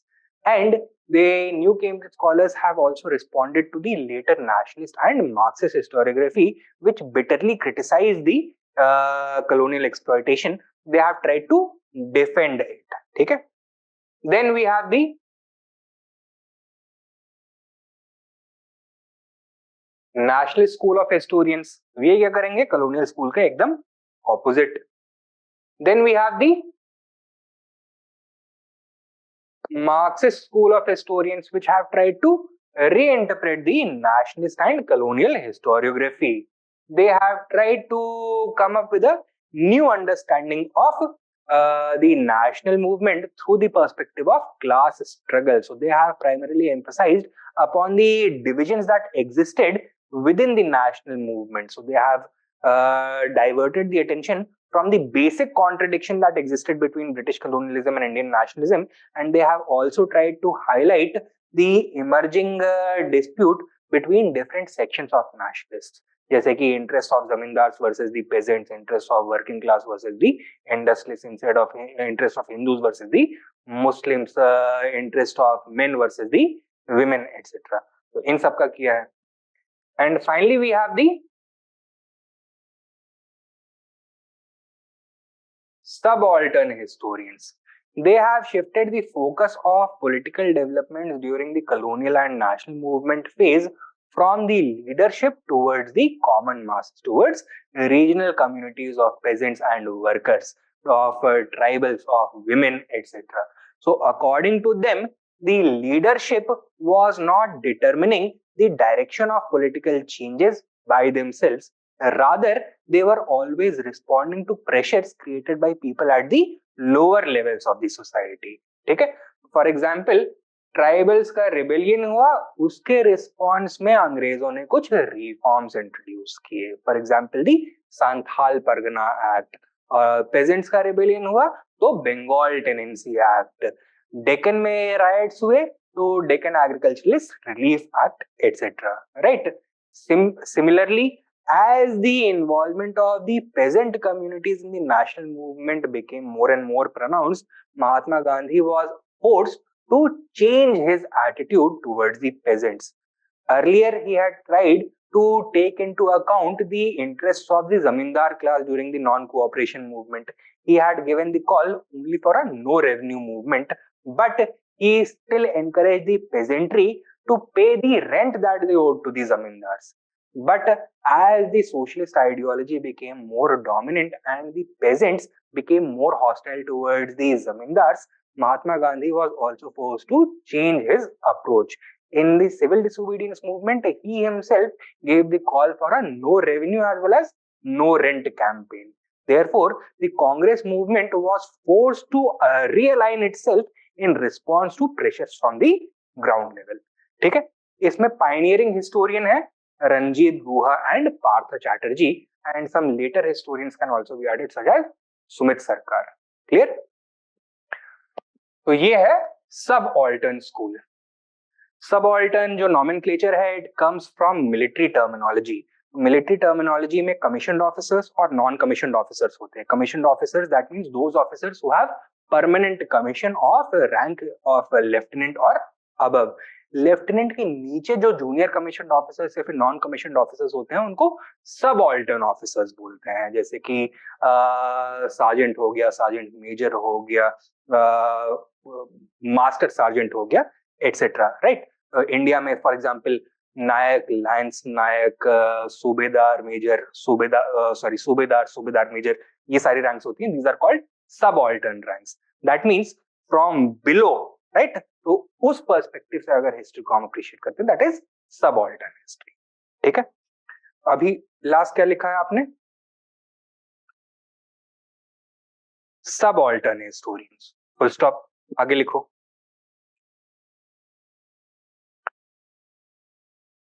Ranjit Guha and Sumit Sarkar. Ranjit Guha and Sumit Sarkar have re-evaluated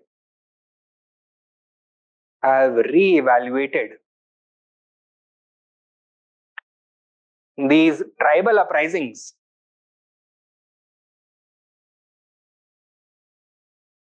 to highlight their sophisticated political character.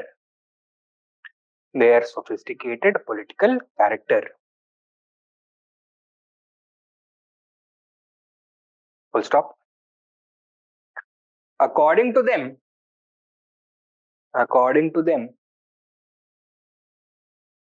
comma, the element of political consciousness is visible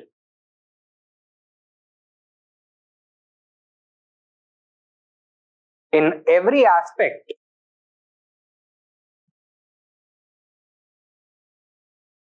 of these tribal revolts, including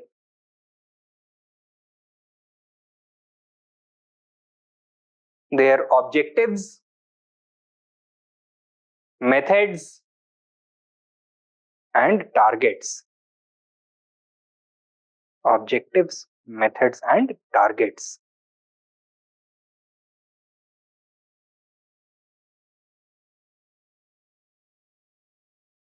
Full stop. Next point लिखो. Ranjit Guha points out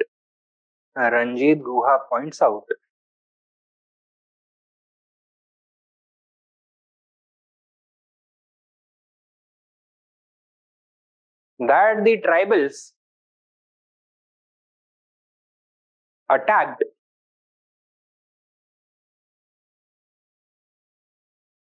not only their immediate oppressors,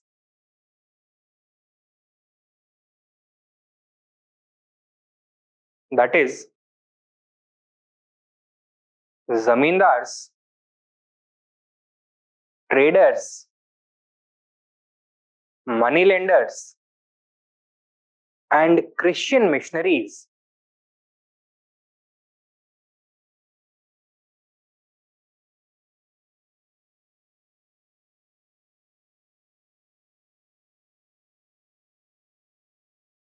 Comma, but also the British officials, government buildings, post offices, and law courts.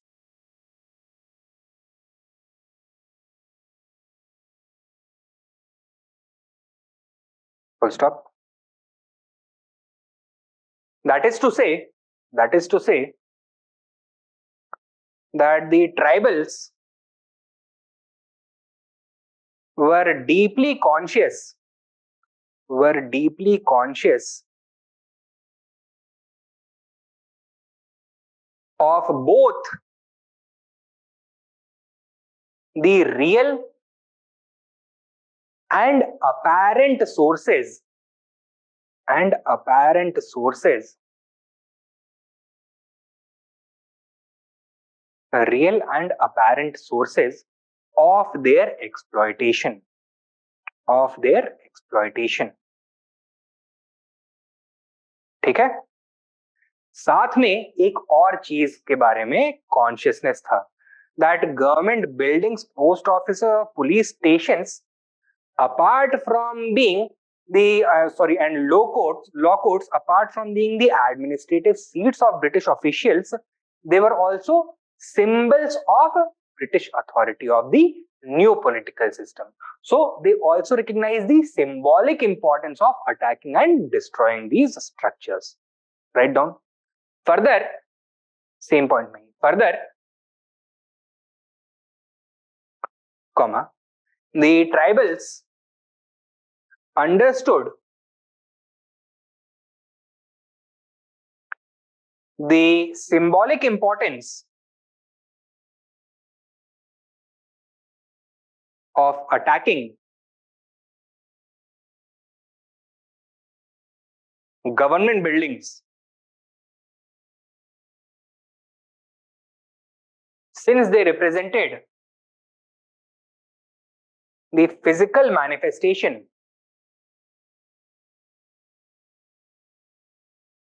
of foreign exploitation. The physical manifestation of foreign exploitation. Full stop. Physical manifestation of foreign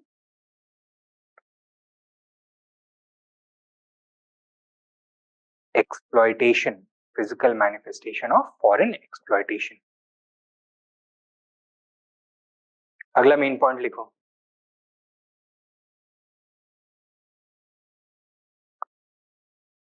Ranjit Guha further points out. Ranjit Guha further points out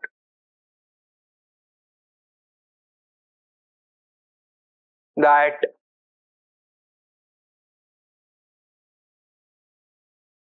the tribal methods of political organization and mobilization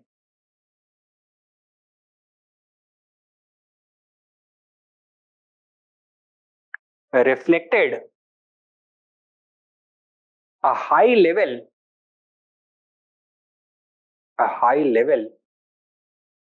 of sophistication. A high level of sophistication. Full stop. Subpoint. Tribal uprisings were not spontaneous outpourings of were not these spontaneous outpourings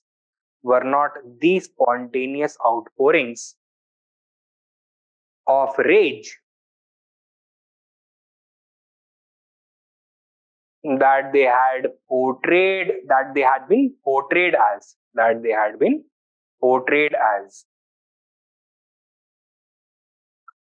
full stop. Next sub point. Rather, comma, the tribal leadership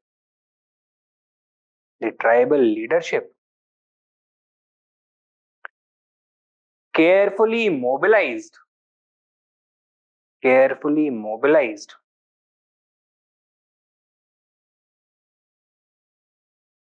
their communities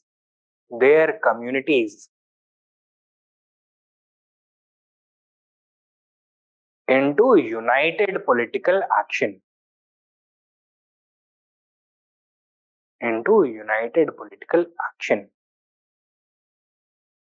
Full stop. Sub point.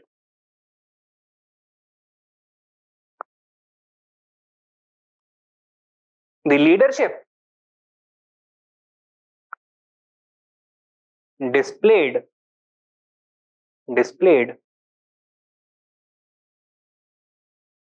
a remarkable political maturity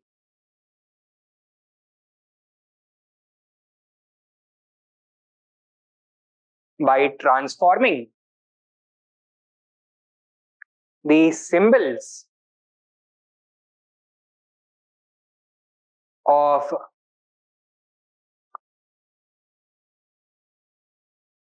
the tribal way of life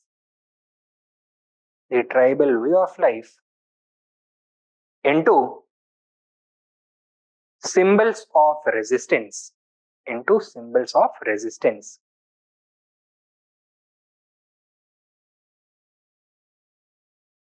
Full stop. For example,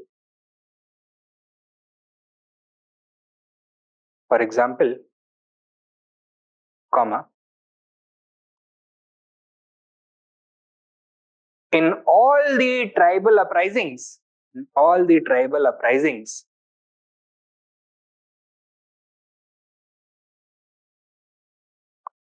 comma, warriors were organized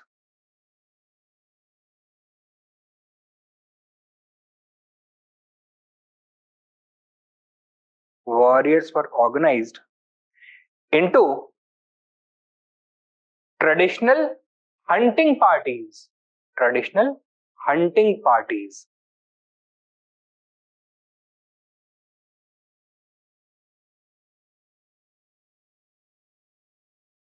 ठीक है, next सब point लिखो.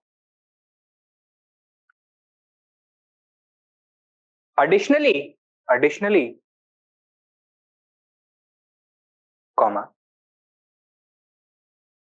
some tribal leaders were able to transform their uprisings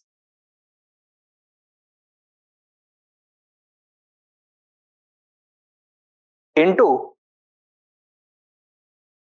a messianic cult. Full stop. For example, by giving the framework of Ramraj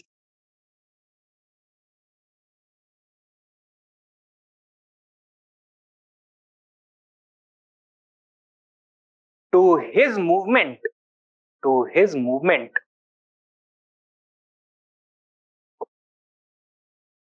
comma, Birsa Munda transformed the Munda uprising into a millenarian movement,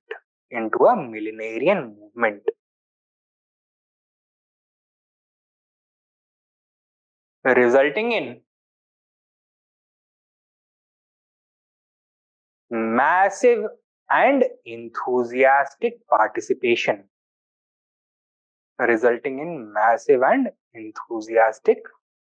participation.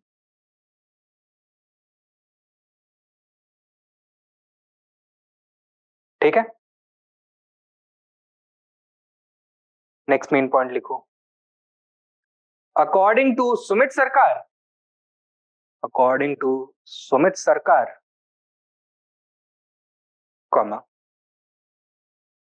the objectives, the objectives of these tribal revolts also reflect their mature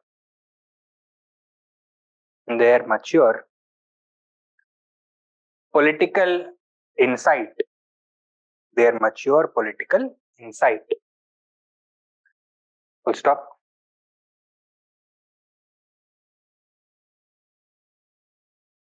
सब point लिखो.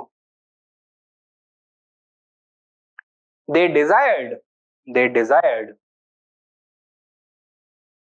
not to simply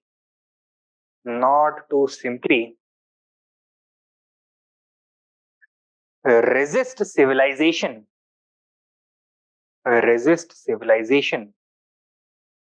civilization within inverted commas, but to, in fact, overthrow the exploitative regime behind it and restore their political and economic autonomy. Their political and economic autonomy.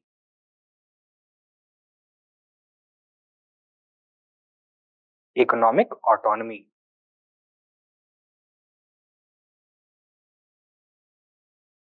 Now, had this not been the case, do you think they would have attacked zamindars and moneylenders along with British officials and British buildings? They would simply have attacked the Christian missionaries, अगर ये केवल एक religious uprising होता तो, ठीक है? Further, they were interested in overthrowing the entire apparatus that was responsible for introducing civilization in their core regions. ठीक है? Write down. Next subpoint. This is also reflected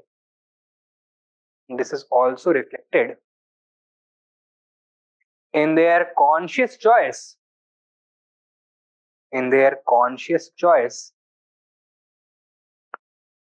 to attack British officials and the symbols of British power, along with their collaborators.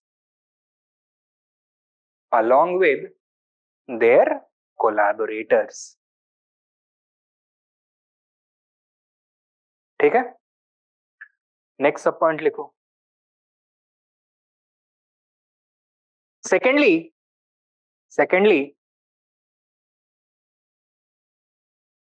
comma, according to Sarkar, next point, according to Sarkar,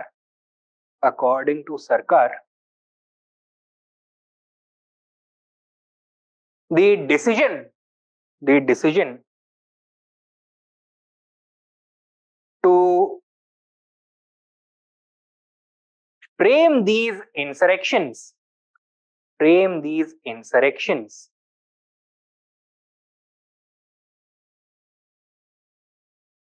in the name of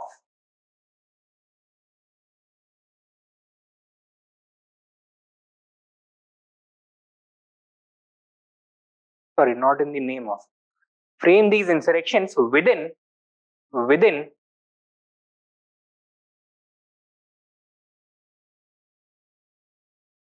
the framework of religion and culture was a conscious political choice.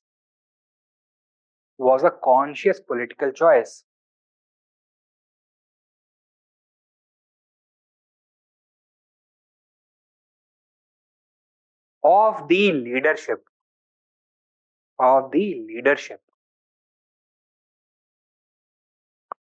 Full stop. They appreciated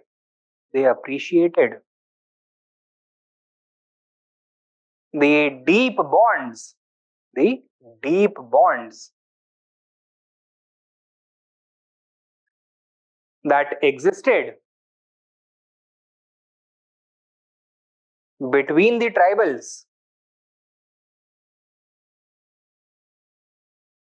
and their land and their land and religion between the tribals and their land and religion. Full stop. They wanted to mobilize this energy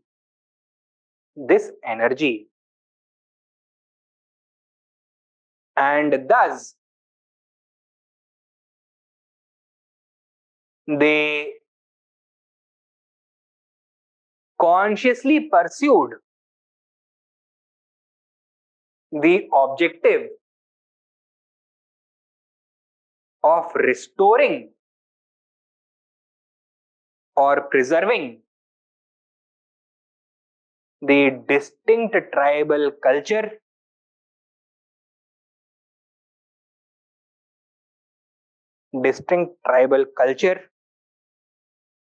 language, religion, and identity.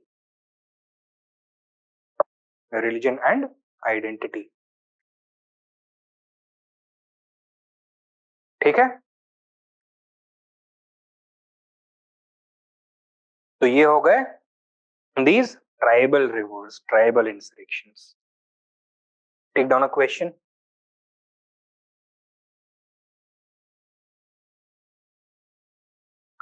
The tribal revolts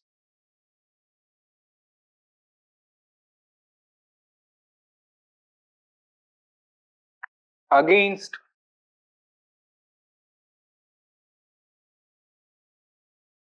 British rule were the result of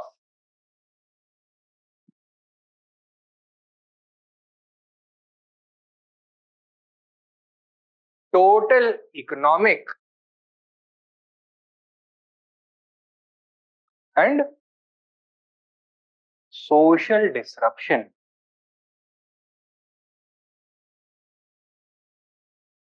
Full stop.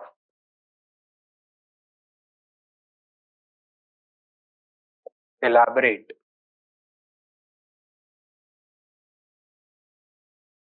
हो जाएगा ये?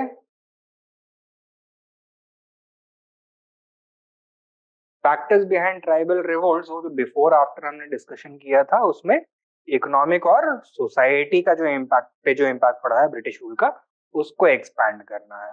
But at the same time you should also talk about the political disruption caused by the establishment of British rule, क्योंकि society और economy को आप polity से differentiate नहीं कर सकते हो. So with in the economic and social discussion, impact के डिस्कशन के ऊपर आप पॉलिटिकल इम्पैक्ट को भी इनकॉर्पोरेट करोगे, तो उसको अलग से किसी हेडिंग में या टेबल बना करके नहीं एड्रेस करना है, उसको उन्हीं दोनों के अंदर आपको डिस्कस करना है. Some aspects here, some aspects here. Okay,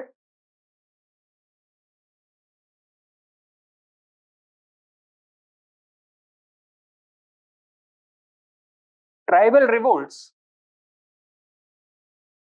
in India during the 19th century were no more than a barbaric reaction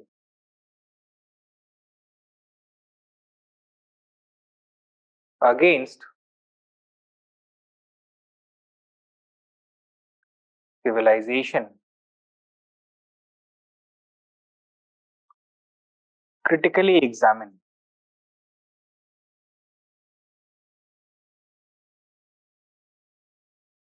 were no more than a barbaric reaction against civilization. Critically examined. So for both of these, word limit is 200 marks 15. Will you be able to address this? जो हमने अभी discussion किया है regarding the character of the tribal revolts, तो colonial historians ने क्या बोला? They were a barbaric reaction against civilization and they have been challenged by the subaltern historians Ranajit Guha and Sumit Sarkar primarily, right? तो उनके जो व्यूज हैं आपको उन्हें एक्सपैंड करना होगा. कैसे फ्रेम करोगे इसको? इंट्रोडक्शन में you will introduce with the colonial perspective and then you are going to introduce the challenges against it. तो colonial perspective को पहले थोड़ा सा आप elaborate करोगे, क्यों ऐसा बोला गया है, and then how it has been challenged by the subaltern historians. ठीक है. Next अब बचते हैं हमारे tribal revolts, politico-religious, peasant revolts, politico-religious uprisings and the insurrections by the feudal classes. ठीक है. So that we are going to cover in our next lecture. This is going to be, today is going to be the last class for this week. तो अब जो next class होगी हमारी Monday को होगी. I am out of town for the next 3 days and in the meanwhile what we can do is कि आपका जो मॉडर्न इंडिया का अभी तक का जो पोर्शन हुआ है उसके ऊपर हम लोग एक टेस्ट रख सकते हैं. ठीक है. तो 1.5 घंटे का टेस्ट होगा, जैसे आप लोगों का अभी सेक्शनल टेस्ट होता है, एक सेक्शनल टेस्ट रख सकते हैं. सिलेबस होगा from the beginning right up to the financial phase. ठीक है. तो रफली हाफ द सिलेबस हमने कवर भी कर लिया है, तो this would be a good opportunity to cover that. ठीक है. टेस्ट आप लोगों का सैटरडे को होगा. टाइमिंग आप लोगों को अपडेट कर दिया जाएगा डेट उस पे ग्रुप पर. ठीक है. Shall I end this class now? Online students Mahboob, Abhiram, Prateek, thank you, thank you, thank you. चलिए, I'll see you guys next Monday.